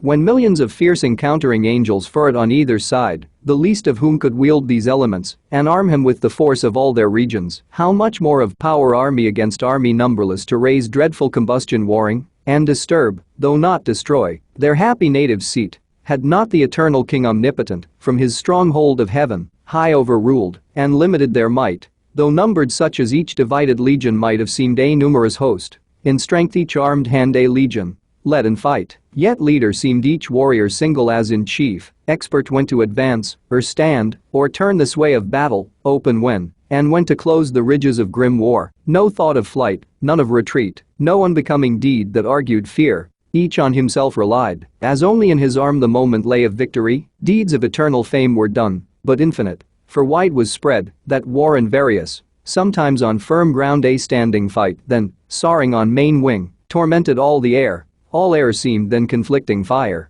Long time in even scale the battle hung, till Satan, who that day prodigious power had shown, and met in arms no equal, ranging through the dire attack of fighting seraphim confused, at length saw where the sword of Michael smote, and felled squadrons at once. With huge two-handed sway brandished aloft, the horrid edge came down wide wasting. Such destruction to withstand he hasted, and opposed the rocky orb of tenfold adamant, his ample shield, of vast circumference. At his approach the great archangel from his warlike toil surcased, and glad, as hoping here to end intestine war in heaven, the arch-foe subdued or captive dragged in chains, with hostile frown and visage all inflamed first thus began.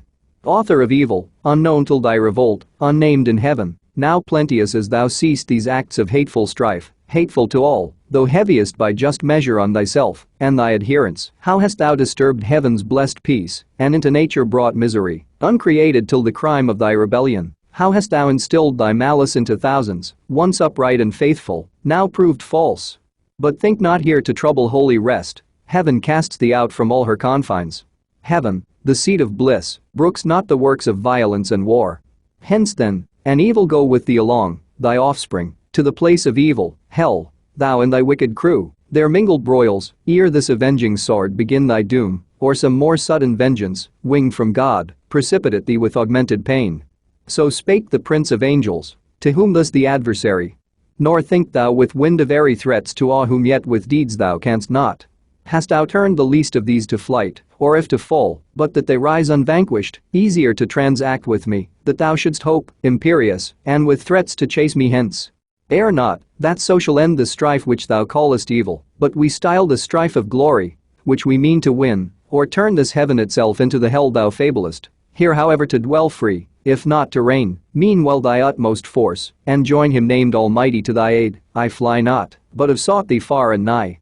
They ended peril, and both addressed for fight unspeakable, for who, though with the tongue of angels, can relate, or to what things liken on earth conspicuous, that may lift human imagination to such height of godlike power? For likest gods they seemed, stood they or moved, in stature, motion, arms, fit to decide the empire of great heaven. Now waved their fiery swords, and in the air made horrid circles. Two broad suns their shields blazed opposite, while expectation stood in horror. From each hand with speed retired, where erst was thickest fight, the angelic throng, and left large field, unsafe within the wind of such commotion. Such as, to set forth great things by small, if, nature's conquered broke, among the constellations war were sprung, two planets, rushing from aspect malign of fiercest opposition, in mid-sky should combat, and their jarring spheres confound. Together both with next to almighty arm uplifted imminent, one stroke they aimed that might determine, and not need repeat, as not of power at once. Nor odds appeared in might or swift prevention, but the sword of Michael from the armory of God was given him tempered so, that neither keen nor solid might resist that edge. It met the sword of Satan, with steep force to smite descending, and in half cut sheer, nor stayed, but with swift wheel reverse, deep entering, shared all his right side. Then Satan first knew pain, and writhed him to and fro convulsed. So sore the grinding sword with discontinuous wound passed through him, but the ethereal substance closed, not long divisible. And from the gash a stream of nectarous humor issuing flowed sanguine, such as celestial spirits may bleed, and all his armor stained, ere while so bright. Forthwith on all sides to his aid, was run by angels many and strong, who interposed defense, while others bore him on their shields back to his chariot, where it stood retired from off the files of war. There they him laid gnashing for anguish, and despite, and shame, to find himself not matchless, and his pride humbled by such rebuke, so far beneath his confidence to equal God in power. Yet soon he healed, for spirits that live throughout vital in every part, not as frail man and entrails, heart of head, liver or reins, cannot but by annihilating die, nor in their liquid texture mortal wound receive, no more than can the fluid air. All heart they live, all head, all eye, all ear, all intellect, all sense, and, as they please, they limn themselves, and color, shape, or size assume, as kikes them best, condense are rare. Meanwhile in other parts like deeds deserved memorial, where the might of Gabriel fought, and with fierce ensigns, pierced the deep array of Moloch, furious king, who him defied, and at his chariot wheels, to drag him bound threatened, nor from the Holy One of Heaven refrained his tongue blasphemous, but anon down cloven to the waist, with shattered arms and uncouth pain fled bellowing. On each wing Uriel, and Raphael, his vaunting foe, though huge, and in a rock of diamond armed, vanquished Adramelech and Asmodai, two potent thrones, that to be less than gods disdained, but meaner thoughts learned in their flight, mangled with ghastly wounds through plate and mail. Nor stood unmindful Abdiel, to annoy the atheist crew, but with redoubled blow Ariel, and Ariach, and the violence of Ramiel scorched and blasted, overthrew. I might relate of thousands, and their names eternize here on earth. But those elect angels, contented with their fame in heaven, seek not the praise of men, the other sort, in might though wondrous, and in acts of war, nor of renown less eager, yet by doom cancelled from heaven and sacred memory, nameless in dark oblivion let them dwell. For strength from truth divided, and from just, illaudible, naught merits but dispraise and ignominy, yet to glory aspires vainglorious, and through infamy seeks fame, therefore eternal silence be their doom. And now, their mightiest quelled, the battle swerved, with many an inroad gored, deformed rout entered, and foul disorder, all the ground with shivered armor strown, and on a heap chariot and charioteer lay overturned, and fiery foaming steeds, what stood, recoiled or wearied, through the faint satanic host defensive scarce, or with pale fear surprised, then first with fear surprised, and sense of pain, fled ignominious, to such evil brought by sin of disobedience, till that hour not liable to fear, or flight, or pain.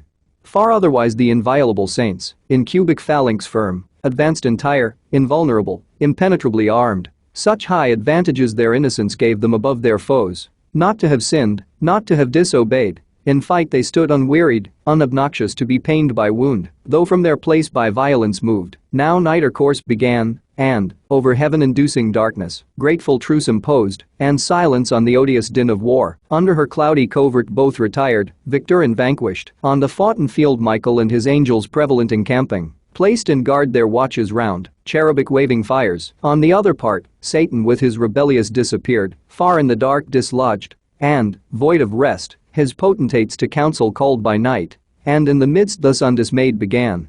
O now in danger tried, now known in arms not to be overpowered, companions dear, found worthy not of liberty alone, too mean pretense. But what we more affect, honor, dominion, glory, and renown, who have sustained one day in doubtful fight, and if one day, why not eternal days? What heaven's Lord had powerfulest to send against us from about his throne, and judged sufficient to subdue us to his will, but proves not so, then fallible, it seems, of future we may deem him, though till now omniscient thought.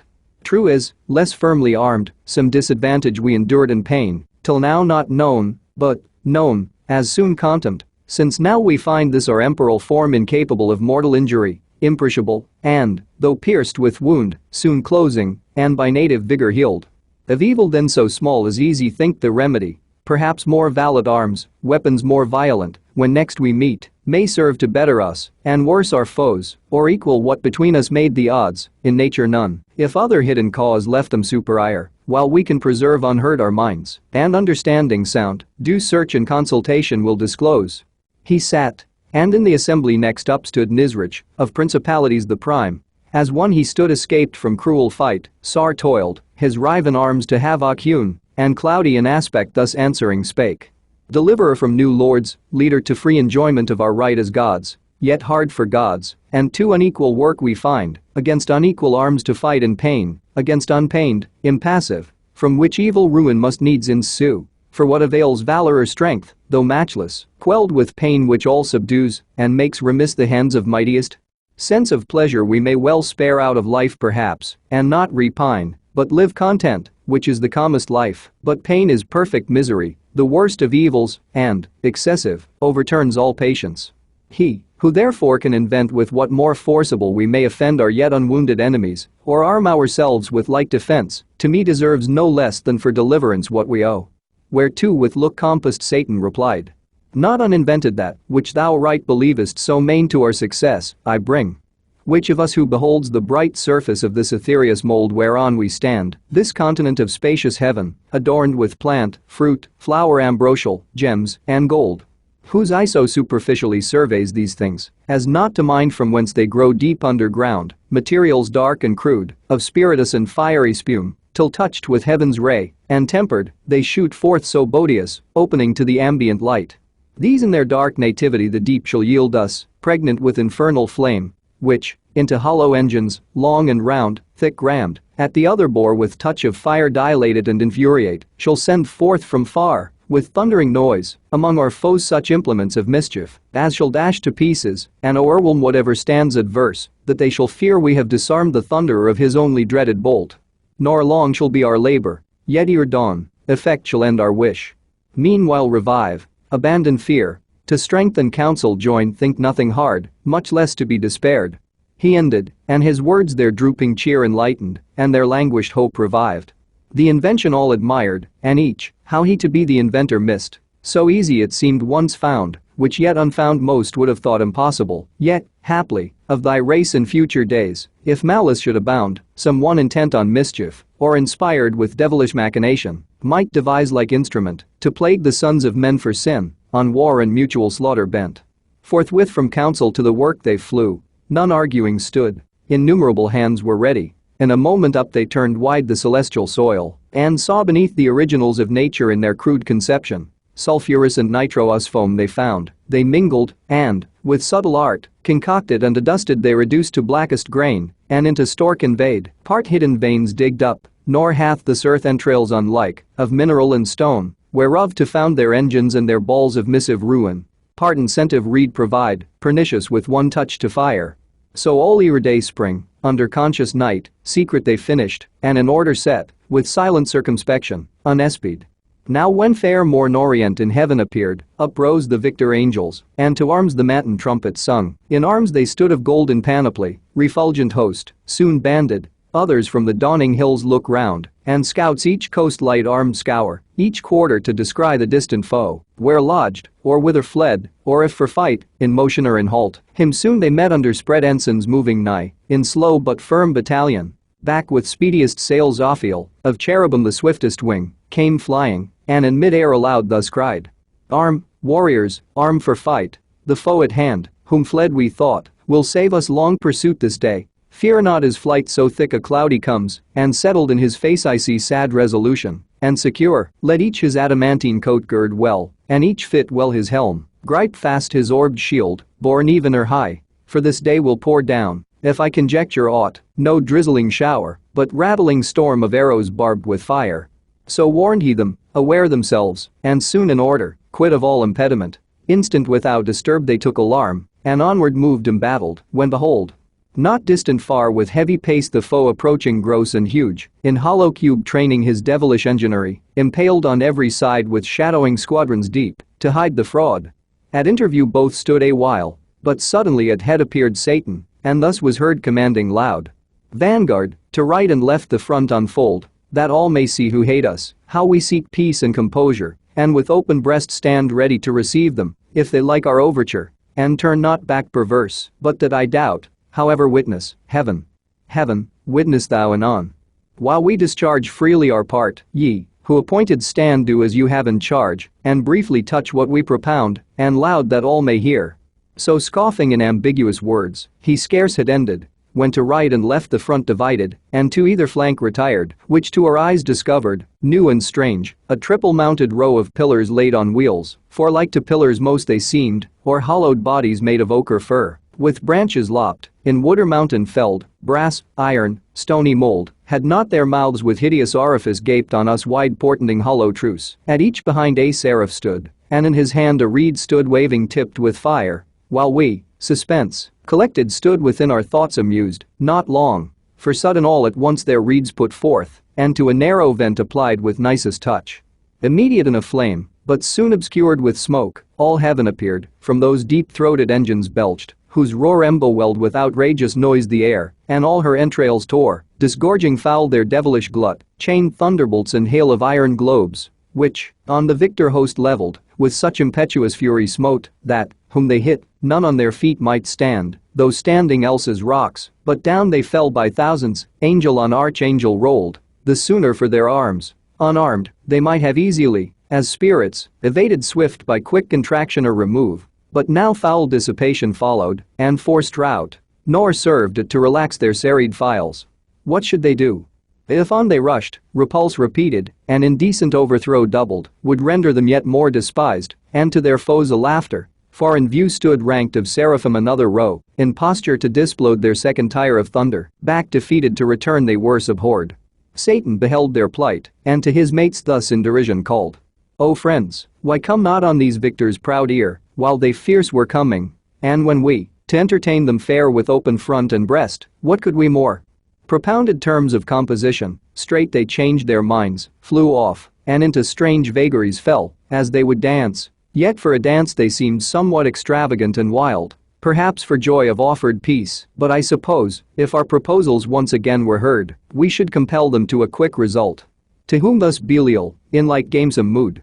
Leader, the terms we sent were terms of weight, of hard contents, and full of force urged home, such as we might perceive amused them all, and stumbled many, who receives them right, had need from head to foot well understand, not understood, this gift they have besides, they show us when our foes walk not upright. So they among themselves in pleasant vein stood scoffing, high-tend in their thoughts beyond all doubt of victory, eternal might to match with their inventions they presumed so easy, and of his thunder made a scorn, and all his host derided, while they stood a while in trouble, but they stood not long. Rage prompted them at length, and found them arms against such hellish mischief fit to oppose. Forthwith, behold the excellence, the power, which God hath in his mighty angels placed. Their arms away they threw, and to the hills, for earth hath this variety from heaven of pleasure situate in hill and dale, light as the lightning glimpse therean, they flew. From their foundations loosening to and fro, they plucked the seated hills, with all their load, rocks, waters, woods, and by the shaggy tops uplifting bore them in their hands. Amaze, be sure, and terror, seized the rebel host, when coming towards them so dread they saw the bottom of the mountains upward turned, till on those cursed engines triple row they saw them whelmed, and all their confidence under the weight of mountains buried deep, themselves invaded next, and on their heads main promontories flung, which in the air came shadowing, and oppressed whole legions armed, their armor helped their harm, crushed in and bruised into their substance pent, which wrought them pain implacable, and many a dolorous groan, long struggling underneath, ere they could wind out of such prison, those spirits of purest light, purest at first, now gross by sinning grown.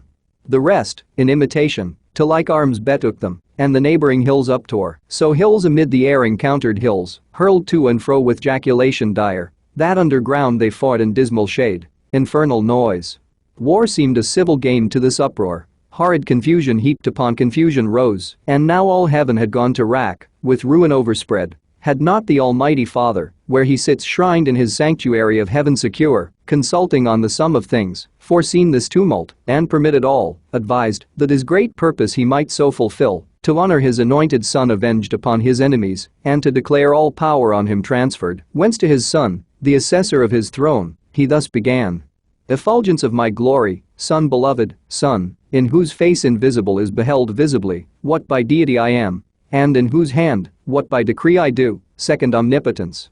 2 days are past 2 days, as we compute the days of heaven, since Michael and his powers went forth to tame these disobedient, sore hath been their fight, as likeliest was, when two such foes met armed, for to themselves I left them, and thou knowest, equal in their creation they were formed, save what sin hath impaired, which yet hath wrought insensibly, for I suspend their doom, whence in perpetual fight they needs must last endless, and no solution will be found. War wearied hath performed what war can do, and to disordered rage let loose the reins with mountains, as with weapons, armed, which makes wild work in heaven, and dangerous to the main.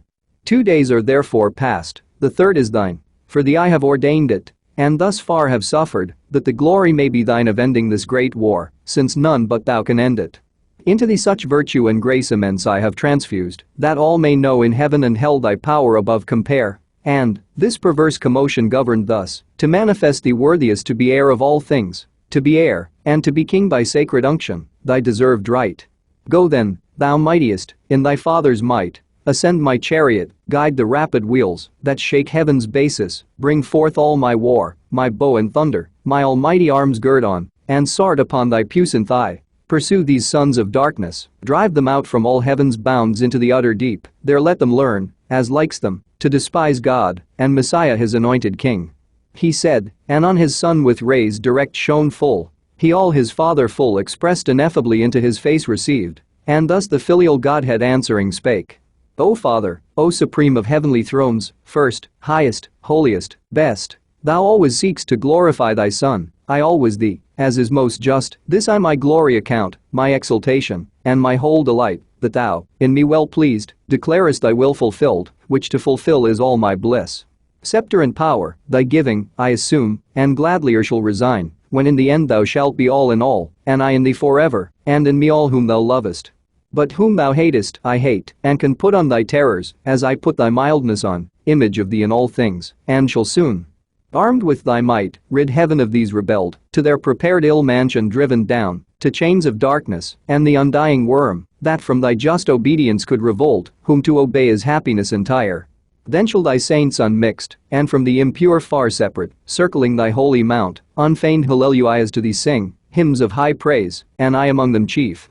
So said, he, or his scepter bowing, rose from the right hand of glory where he sat, and the third sacred morn began to shine, dawning through heaven.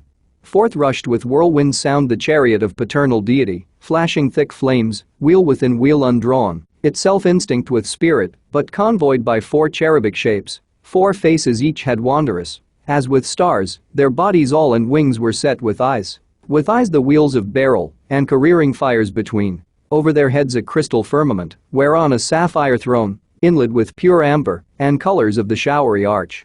He, in celestial panoply all armed of radiant Urim, work divinely wrought, ascended, at his right hand victory sat eagle-winged, beside him hung his bow and quiver with three bolted thunder stored, and from about him fierce effusion rolled of smoke, and bickering flame, and sparkles dire, attended with 10,000 saints, he onward came, far off his coming shone, and 20,000, I their number heard, chariots of God, half on each hand, were seen, he on the wings of cherub, rode sublime on the crystalline sky, in sapphire throned, illustrious far and wide. But by his own first seen, the unexpected joy surprised, when the great ensign of Messiah blazed aloft by angels borne, his sign in heaven, under whose conduct Michael soon reduced his army, circumfused on either wing, under their head embodied all in one. Before him power divine his way prepared, at his command the uprooted hills retired each to his place, they heard his voice, and went obsequious, heaven his wonted face renewed, and with fresh flowerets hill and valley smiled. This saw his hapless foes, but stood objured, and to rebellious fight rallied their powers, insensate, hope conceiving from despair. In heavenly spirits, could such perverseness dwell? But to convince the proud what signs avail, or wonders move the obdurate to relent. They, hardened more by what might most reclaim, grieving to see his glory, at the sight took envy, and, aspiring to his height, stood re-embattled fierce, by force or fraud weening to prosper, and at length prevail against God and Messiah, or to fall in universal ruin last. And now to final battle drew, disdaining flight or faint retreat, when the great Son of God to all his host on either hand thus spake. Stand still in bright array, ye saints, here stand, ye angels armed. This day from battle rest, faithful hath been your warfare, and of God accepted, fearless in his righteous cause. And as ye have received, so have ye done, invincibly, but of this cursed crew the punishment to other hand belongs. Vengeance is his, or whose he sole appoints, number to this day's work is not ordained, nor multitude. Stand only, and behold God's indignation on these godless poured by me. Not you, but me, they have despised, yet envied. Against me is all their rage, because the Father, to whom in heaven's supreme kingdom, and power, and glory appertains, hath honored me, according to his will.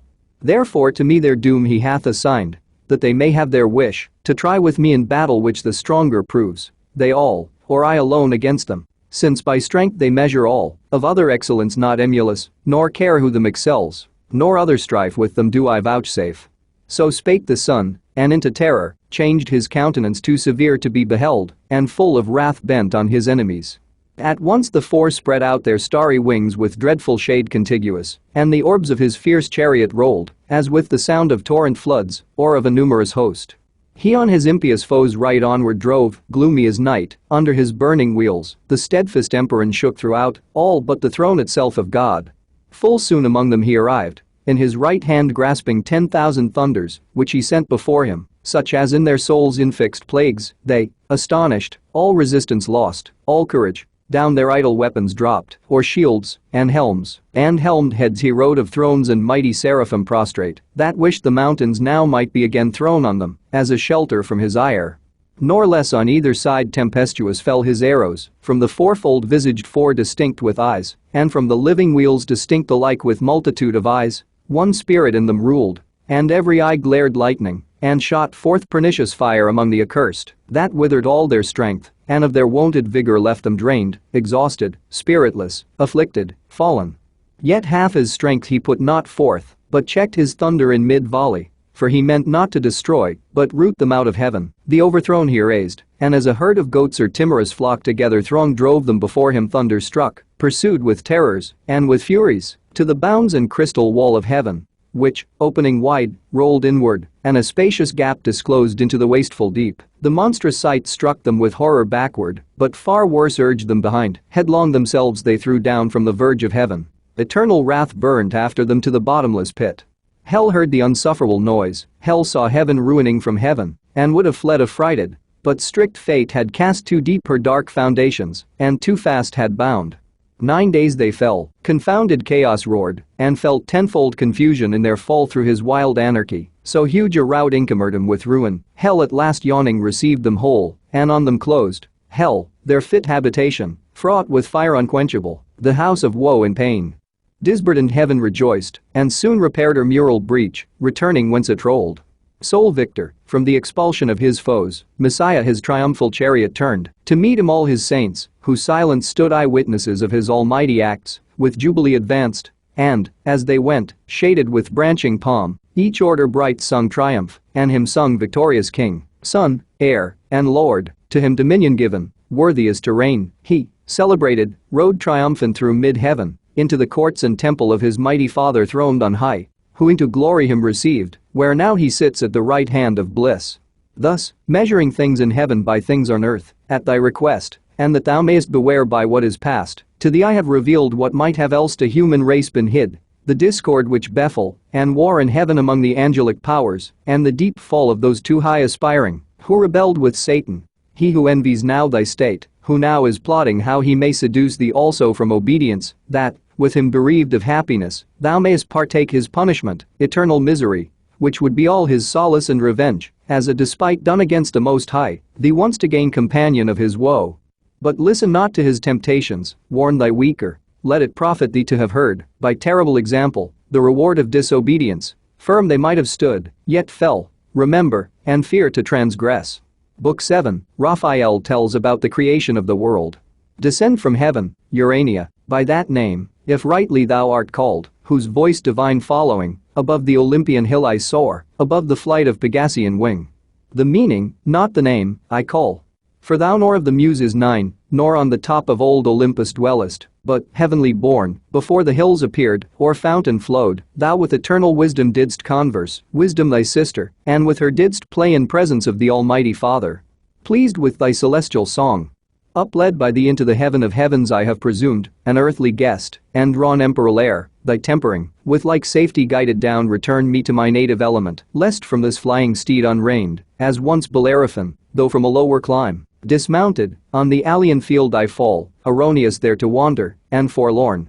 Half yet remains unsung, but narrower bound within the visible diurnal sphere, standing on earth, not wrapped above the pole, more safe I sing with mortal voice, unchanged to hoarse or mute, though fallen on evil days though fallen, and evil tongues, in darkness, and with dangers compassed round, and solitude, yet not alone, while thou visitest my slumbers nightly, or when morn purples the east. Still govern thou my song, Urania, and fit audience find, though few.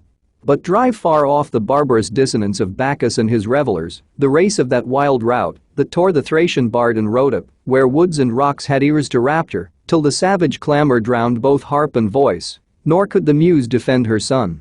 So fail not thou, who thee implores. For thou art heavenly, she an empty dream. say, Goddess, what ensued when Raphael, the affable archangel, had forewarned Adam, by dire example, to beware apostasy, by what befell in heaven to those apostates, lest the like befall in paradise to Adam or his race. Charged not to touch the interdicted tree, if they transgress, and slight that sole command, so easily obeyed amid the choice of all tastes else to please their appetite, though wandering. He, with his consorted Eve, the story heard attentive, and was filled with admiration and deep muse, to hear of things so high and strange, things, to their thought so unimaginable, as hate in heaven, and war so near the peace of God and bliss, with such confusion, but the evil, soon driven back, redounded as a flood on those from whom it sprung, impossible to mix with blessedness. Whence Adam soon repealed the doubts that in his heart arose, and now led on, yet sinless, with desire to know what nearer might concern him, how this world of heaven and earth conspicuous first began, when, and whereof created, for what cause, what within Eden, or without, was done before his memory, as one whose drought yet scarce allayed still eyes the current stream, whose liquid murmur heard new thirst excites, proceeded thus to ask his heavenly guest. Great things, and full of wonder in our ears, far differing from this world, thou hast revealed, divine interpreter. By favor sent down from the Emperor, to forewarn us timely of what might else have been our loss, unknown, which human knowledge could not reach, for which to the infinitely good we owe immortal thanks, and his admonishment receive, with solemn purpose to observe immutably his sovereign will. The end of what we are. But since thou hast vouchsafed gently, for our instruction, to impart things above earthly thought, which yet concerned our knowing, as to highest wisdom seemed, deign to descend now lower, and relate what may no less perhaps avail us known, how first began this heaven which we behold distant so high, with moving fires adorned innumerable, and this which yields or fills all space, the ambient air white interfused embracing round this floried earth, what cause moved the Creator, in his holy rest through all eternity, so late to build in chaos, and the work begun, how soon absolved, if unforbid thou mayest unfold what we, not to explore the secrets ask of his eternal empire, but the more to magnify his works, the more we know. And the great light of day yet wants to run much of his race though steep, suspense in heaven, held by thy voice, thy potent voice, he hears, and longer will delay to hear thee tell his generation, and the rising birth of nature from the unapparent deep, or if the star of evening, and the moon haste to thy audience, night with her will bring, silence, and sleep, listening to thee, will watch, or we can bid his absence, till thy song end, and dismiss thee ere the morning shine. Thus Adam his illustrious guest besought. And thus the godlike angel answered mild. This also thy request, with caution asked, obtain, though to recount almighty works what words or tongue of seraph can suffice, or heart of man suffice to comprehend. Yet what thou canst attain, which best may serve to glorify the Maker, and infer thee also happier, shall not be withheld thy hearing. Such commission from above I have received, to answer thy desire of knowledge within bounds, beyond, abstain to ask.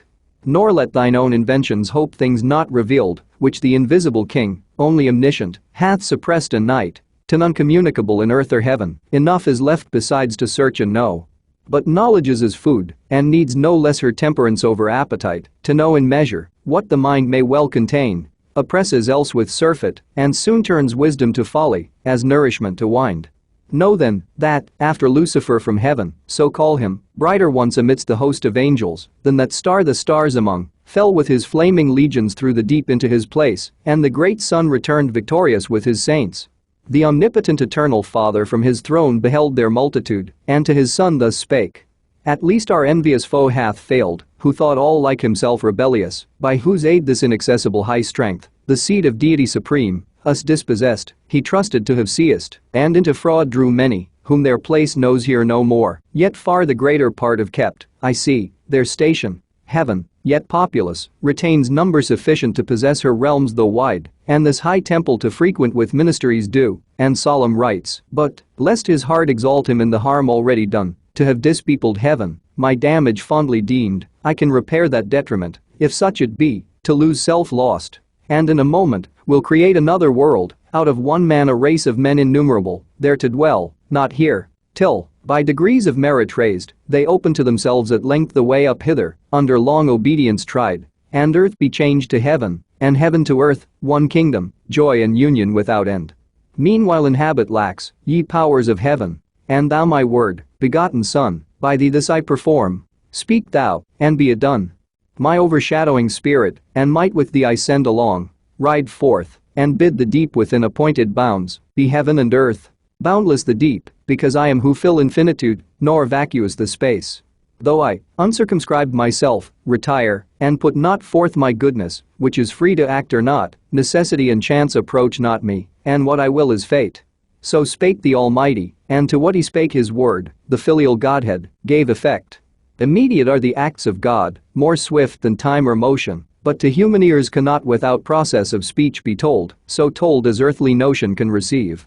Great triumph and rejoicing was in heaven, when such was heard, declared the Almighty's will. Glory they sung to the Most High, goodwill to future men, and in their dwellings peace. Glory to him, whose just avenging ire had driven out the ungodly from his sight, and the habitations of the just. To him glory and praise, whose wisdom had ordained good out of evil to create, instead of spirits malign, a better race to bring into their vacant room, and thence diffuse his good to worlds and ages infinite. So sang the hierarchies. Meanwhile the sun on his great expedition now appeared, girt with omnipotence, with radiance crowned of majesty divine, sapience and love immense, and all his Father in him shone.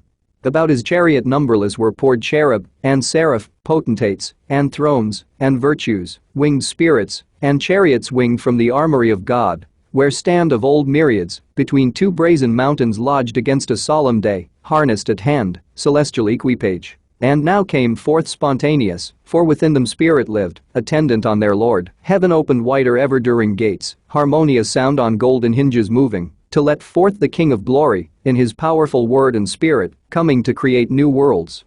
On heavenly ground they stood, and from the shore they viewed the vast immeasurable abyss outrageous as a sea, dark, wasteful, wild, up from the bottom turned by furious winds and surging waves, as mountains, to assault heaven's height, and with the center mix the pole. Silence, ye troubled waves, and thou deep, peace, said then the omnific word, your discord end. Nor stayed, but, on the wings of cherubim uplifted, in paternal glory rode far into chaos, and the world unborn. For chaos heard his voice, him all his train followed in bright procession, to behold creation, and the wonders of his might. Then stayed the fervid wheels, and in his hand he took the golden compasses, prepared in God's eternal store, to circumscribe this universe, and all created things. One foot he centered, and the other turned round through the vast profundity obscure, and said, thus far extend, thus far thy bounds, this be thy just circumference, O world. Thus God the heaven created, thus the earth, matter unformed and void, darkness profound covered the abyss, but on the watery calm his brooding wings the Spirit of God outspread, and vital virtue infused, and vital warmth throughout the fluid mass, but downward purged the black Tartareus cold infernal dregs, adverse to life, then founded, then conglob like things to like, the rest to several place disparted, and between spun out the air, and earth self balanced on her center hung. Let there be light, said God. And forthwith light ethereal, first of things, quintessence pure, sprung from the deep, and from her native east to journey through the airy gloom began, sphered in a radiant cloud, for yet the sun was not, she in a cloudy tabernacle sojourned the while. God saw the light was good, and light from darkness by the hemisphere divided, light the day, and darkness night, he named. Thus was the first day even and morn, nor passed uncelebrated, nor unsung by the celestial choirs, when orient light exhaling first from darkness they beheld, birthday of heaven and earth. With joy and shout the hollow universal orb they filled, and touched their golden harps, and hymning praised God and his works, Creator him they sung, both when first evening was, and when first morn. Again, God said, let there be firmament amid the waters, and let it divide the waters from the waters. And God made the firmament, expanse of liquid, pure, transparent, elemental air, diffused in circuit to the uttermost convex of this great round, partition firm and sure, the waters underneath from those above dividing, for as earth, so he the world built on circumfluous waters calm, in wide crystalline ocean, and the loud misrule of chaos far removed, lest fierce extremes contiguous might distemper the whole frame, and heaven he named the firmament, so even and morning chorus sung the second day. The earth was formed, but in the womb as yet of waters, embryon immature involved, appeared not. Over all the face of earth main ocean flowed, not idle, but, with warm prolific humor softening all her globe, fermented the great mother to conceive. Satiate with genial moisture, when God said, be gathered now ye waters under heaven into one place, and let dry land appear. Immediately the mountains huge appear emergent, and their broad bare backs upheave into the clouds. Their tops ascend the sky, so high as heaved the two mid-hills, so low down sunk a hollow bottom broad and deep, capacious bed of waters, thither they hasted with glad precipitance, uprolled, as drops on dust conglobing from the dry, part rise in crystal wall, or ridge direct, for haste. Such flight the great command impressed on the swift floods, as armies at the call of trumpet, for of armies thou hast heard, troop to their standard, so the watery throng, wave rolling after wave, where way they found, if steep, with torrent rapture, if through plain, soft ebbing, nor withstood them rock or hill, but they, or underground, or circuit wide with serpent error wandering, found their way, and on the Washiu's deep channels wore, easy, ere God had bid the ground be dry, all but within those banks, where rivers now stream, and perpetual draw their humid train. The dry land, earth, and the great receptacle of congregated waters, he called seas, and saw that it was good, and said, let the earth put forth the verdant grass, herb yielding seed, and fruit tree yielding fruit after her kind, whose seed is in herself upon the earth. He scarce had said, when the bare earth, till then desert and bare, unsightly, unadorned, brought forth the tender grass, whose verdure clad her universal face with pleasant green, then herbs of every leaf, that sudden flowered opening their various colors, and made gay her bosom, smelling sweet, and, these scarce blown, forth flourished thick the clustering vine, forth crept the swelling gourd, up stood the corny reed embattled in her field, and the humble shrub, and bush with frizzled hair implicit, last rose, as in dance, the stately trees, and spread their branches hung with copious fruit, or gemmed their blossoms, with high woods the hills were crowned, with tufts the valleys, and each fountain side, with borders long the rivers, that earth now seemed like to heaven, a seat where gods might dwell, or wander with delight, and love to haunt her sacred shades, though God had, yet not reigned upon the earth, and man too till the ground none was, but from the earth a dewy mist went up, and watered all the ground, and each plant of the field, which, ere it was in the earth, God made, and every herb, before it grew on the green stem, God saw that it was good, so even and morn recorded the third day. Again the Almighty spake, let there be lights high in the expanse of heaven, to divide the day from night, and let them be for signs, for seasons, and for days, and circling years, and let them be for lights, as I ordain their office in the firmament of heaven, to give light on the earth. And it was so. And God made two great lights, great for their use to man, the greater to have rule by day, the less by night, altern, and made the stars, and set them in the firmament of heaven to illuminate the earth, and rule the day in their vicissitude, and rule the night, and light from darkness to divide.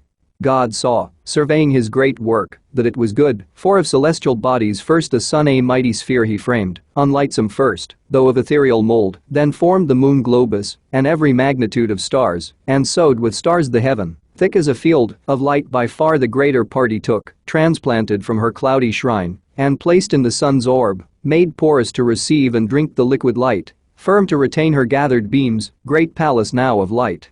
Hither, as to their fountain, other stars repairing, in their golden urns draw light, and hence the morning planet gilds her horns, by tincture or reflection they augment their small peculiar, though from human sight so far remote, with diminution seen, first in his east the glorious lamp was seen, regent of day, and all the horizon round invested with bright rays, jocund to run his longitude through heaven's high road, the grey dawn, and the Pleiades, before him danced, shedding sweet influence, less bright the moon, but opposite and levelled west was set, his mirror, with full face borrowing her light from him, for other light she needed none in that aspect, and still that distance keeps till night, then in the east her turn she shines, revolved on heaven's great axle, and her reign with thousand lesser lights dividual holds, with thousand stars, that then appeared spangling the hemisphere, then first adorned with their bright luminaries, that set and rose, glad evening and glad morn crown the fourth day.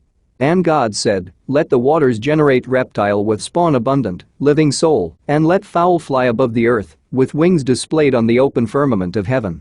And God created the great whales, and each soul living, each that crept, which plenteously the waters generated by their kinds, and every bird of wing after his kind, and saw that it was good, and blessed them, saying, be fruitful, multiply, and in the seas, and lakes, and running streams, the waters fill, and let the fowl be multiplied, on the earth. Forthwith the sounds and seas, each creek and bay, with fry innumerable swarm, and shoals of fish, that with their fins, and shining scales, glide under the green wave, in skulls that oft bank the mid-sea, part single, or with mate, graze the seaweed their pasture, and through groves of coral stray, or, sporting with quick glance, show to the sun their waved coats dropped with gold, or, in their pearly shells at ease, attend moist nutriment, or under rocks their foot in jointed armor watch, on smooth the seal and bended dolphins play, part huge of bulk wallowing unwieldy, enormous in their gait, tempest the ocean, their leviathan, hugest of living creatures, on the deep stretched like a promontory sleeps or swims, and seems a moving land, and at his gills draws in, and at his trunk spouts out, a sea.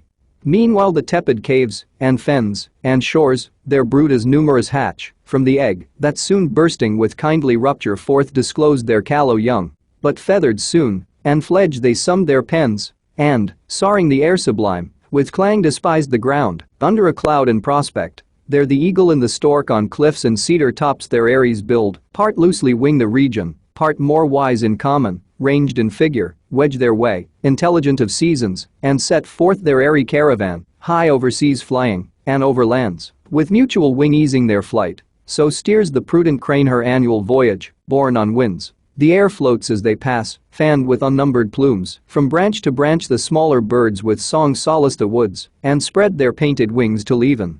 Nor then the solemn nightingale ceased warbling, but all night tunned her soft lays. Others, on silver lakes and rivers, bathed their downy breast, the swan with arched neck, between her white wings mantling proudly, rose her state with awry feet, yet oft they quit the dank, and, rising on stiff pennons, tower the mid-aerial sky, others on ground walked firm. The crested cock whose clarion sounds the silent hours, and the other whose gay train adorns him, colored with the florid hue of rainbows and starry eyes. The waters thus with fish replenished, and the air with fowl, evening and morn solemnized the fifth day. The sixth, and of creation last, arose with evening harps and matin, when God said, "Let the earth bring forth soul living in her kind, cattle, and creeping things, and beast of the earth, each in their kind." The earth obeyed, and straight opening her fertile womb teemed at a birth in numerous living creatures, perfect forms, limbed and full grown. Out of the ground uprose, as from his lair, the wild beast where he ones in forest wild, in thicket, brake, or den, among the trees in pairs they rose. They walked, the cattle in the fields and meadows green, those rare and solitary, these in flocks pasturing at once, and in broad herds upsprung. The grassy clods now calved, now half appeared the tawny lion, pawing to get free his hinder parts, then springs as broke from bonds, and rampant shakes his brinded mane. The ounce, the libbard, and the tiger, as the mole rising, the crumbled earth above them threw in hillocks, the swift stag from underground, bore up his branching head, scarce from his mould behemoth biggest born of earth upheaved his vastness, fleeced the flocks and bleating rose, as plants, ambiguous between sea and land the river horse, and scaly crocodile. At once came forth whatever creeps the ground, insect or worm, those waved their limber fans for wings, and smallest lineaments exact in all the liveries decked of summer's pride with spots of gold and purple, azure and green, these, as a line, their long dimension drew, streaking the ground with sinuous trace, not all minims of nature, some of serpent kind, wondrous in length and corpulence, involved their snaky folds, and added wings. First crept the parsimonious emmet, provident of future, in small room large heart enclosed, pattern of just equality perhaps hereafter, joined in her popular tribes of commonalty. Swarming next appeared the female bee, that feeds her husband drone deliciously, and builds her waxen cells with honey stored, the rest are numberless, and thou their natures knowest, and gavest them names, needless to thee repeated, nor unknown the serpent, subtlest beast of all the field, of huge extent sometimes, with brazen eyes and hairy mane terrific, though to thee not noxious, but obedient at thy call. Now heaven in all her glory shone, and rolled her motions, as the great first movers hand first wheeled their course. Earth in her rich attire consummate lovely smiled, air, water, earth, by fowl, fish, beast, was flown, was swum, was walked. Frequent, and of the sixth day yet remained, there wanted yet the master work, the end of all yet done. A creature, who, not prone and brute as other creatures, but endued with sanctity of reason, might erect his stature, and upright with front serene govern the rest, self-knowing, and from thence magnanimous to correspond with heaven, but grateful to acknowledge whence his good descends, thither with heart, and voice, and eyes directed in devotion, to adore and worship God supreme, who made him chief of all his works, therefore the omnipotent eternal Father, for where is not he present, thus to his Son audibly spake. Let us make now man in our image, man in our similitude, and let them rule over the fish and fowl of sea and air, beast of the field, and over all the earth, and every creeping thing that creeps the ground. This said, he formed the Adam, the O man, dust of the ground, and in thy nostrils breathed the breath of life. In his own image he created thee, in the image of God express, and thou becamest a living soul. Male he created thee, but thy consort female, for race. Then blessed mankind, and said, Be fruitful, multiply, and fill the earth, subdue it, and throughout dominion hold over fish of the sea, and fowl of the air, and every living thing that moves on the earth. Wherever thus created, for no place is yet distinct by name, thence, as thou knowest, he brought thee into this delicious grove, this garden, planted with the trees of God, delectable both to behold and taste, and freely all their pleasant fruit for food gave thee. All sorts are here that all the earth yields, variety without end, but of the tree, which, tasted, works knowledge of good and evil, thou mayest not. In the day thou eatest, thou diest. Death is the penalty imposed. Beware, and govern well thy appetite, lest sin surprise thee, and her black attendant death. Here finished he, and all that he had made viewed, and behold all was entirely good. So even and morn accomplished the sixth day, yet not till the Creator from his work desisting, though unwearied, up returned, up to the heaven of heavens, his high abode. Thence to behold this new created world, the addition of his empire, how it showed in prospect from his throne, how good, how fair, answering his great idea. Up he rode followed with acclamation, and the sound symphonious of 10,000 harps, that tuned angelic harmonies, the earth, the air resounded, thou rememberest, for thou heardst, the heavens and all the constellations rung, the planets in their station listening stood, while the bright pomp ascended jubilant. Open, ye everlasting gates, they sung, open, ye heavens, your living doors let in the great Creator from his work returned magnificent, his 6 days' work, a world, open, and henceforth oft. For God will deign to visit oft the dwellings of just men, delighted, and with frequent intercourse thither will send his winged messengers on errands of supernal grace. So sung the glorious train ascending, he through heaven, that open whiter blazing portals, led to God's eternal house direct the way, a broad and ample road, whose dust is gold and pavement stars, as stars to thee appear, seen in the galaxy, that Milky Way, which nightly, as a circling zone, thou seest powdered with stars. And now on earth the seventh evening arose in Eden, for the sun was set, and twilight from the east came on, forerunning night, when at the holy mount of heaven's high-seated top, the imperial throne of Godhead, fixed forever firm and sure, the filial power arrived, and sat him down with his great Father, for he also went invisible, yet stayed, such privilege hath omnipresence, and the work ordained, author and end of all things, and, from work now resting, blessed and hallowed the seventh day, as resting on that day from all his work, but not in silence wholly kept, the harp had work and rested not, the solemn pipe, and dulcimer, all organs of sweet stop, all sounds on fret by string or golden wire, tempered soft tunings, intermixed with voice choral or unison, of incense clouds, fuming from golden censers, hid the mount. Creation and the 6 days' acts they sung, great are thy works, Jehovah, infinite thy power, what thought can measure thee, or tongue relate thee? Greater now in thy return than from the giant angels, thee that day thy thunders magnified, but to create is greater than created to destroy. Who can impair thee, mighty king, or bound thy empire? Easily the proud attempt of spirits apostate, and their counsels vain, thou hast repelled, while impiously they thought thee to diminish, and from thee withdraw the number of thy worshippers. Who seeks to lessen thee, against his purpose, serves to manifest the more thy might, his evil thou usest, and from thence createst more good. Witness this new-made world, another heaven from heaven gate not far, founded in view on the clear hyaline, the glassy sea, of amplitude almost immense, with stars numerous, and every star perhaps a world of destined habitation. But thou knowest their seasons, among these the seat of men, earth, with her nether ocean circumfused, their pleasant dwelling place. Thrice happy men, and sons of men, whom God hath thus advanced.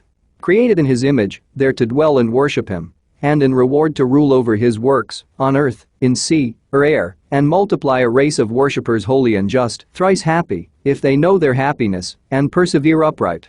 So sung they, and the emperor rung with hallelujahs, thus was Sabbath kept. And thy request think now fulfilled, that asked how first this world and face of things began, and what before thy memory was done from the beginning, that posterity, informed by thee, might know, if else thou seekest aught, not surpassing human measure, say. Thank you.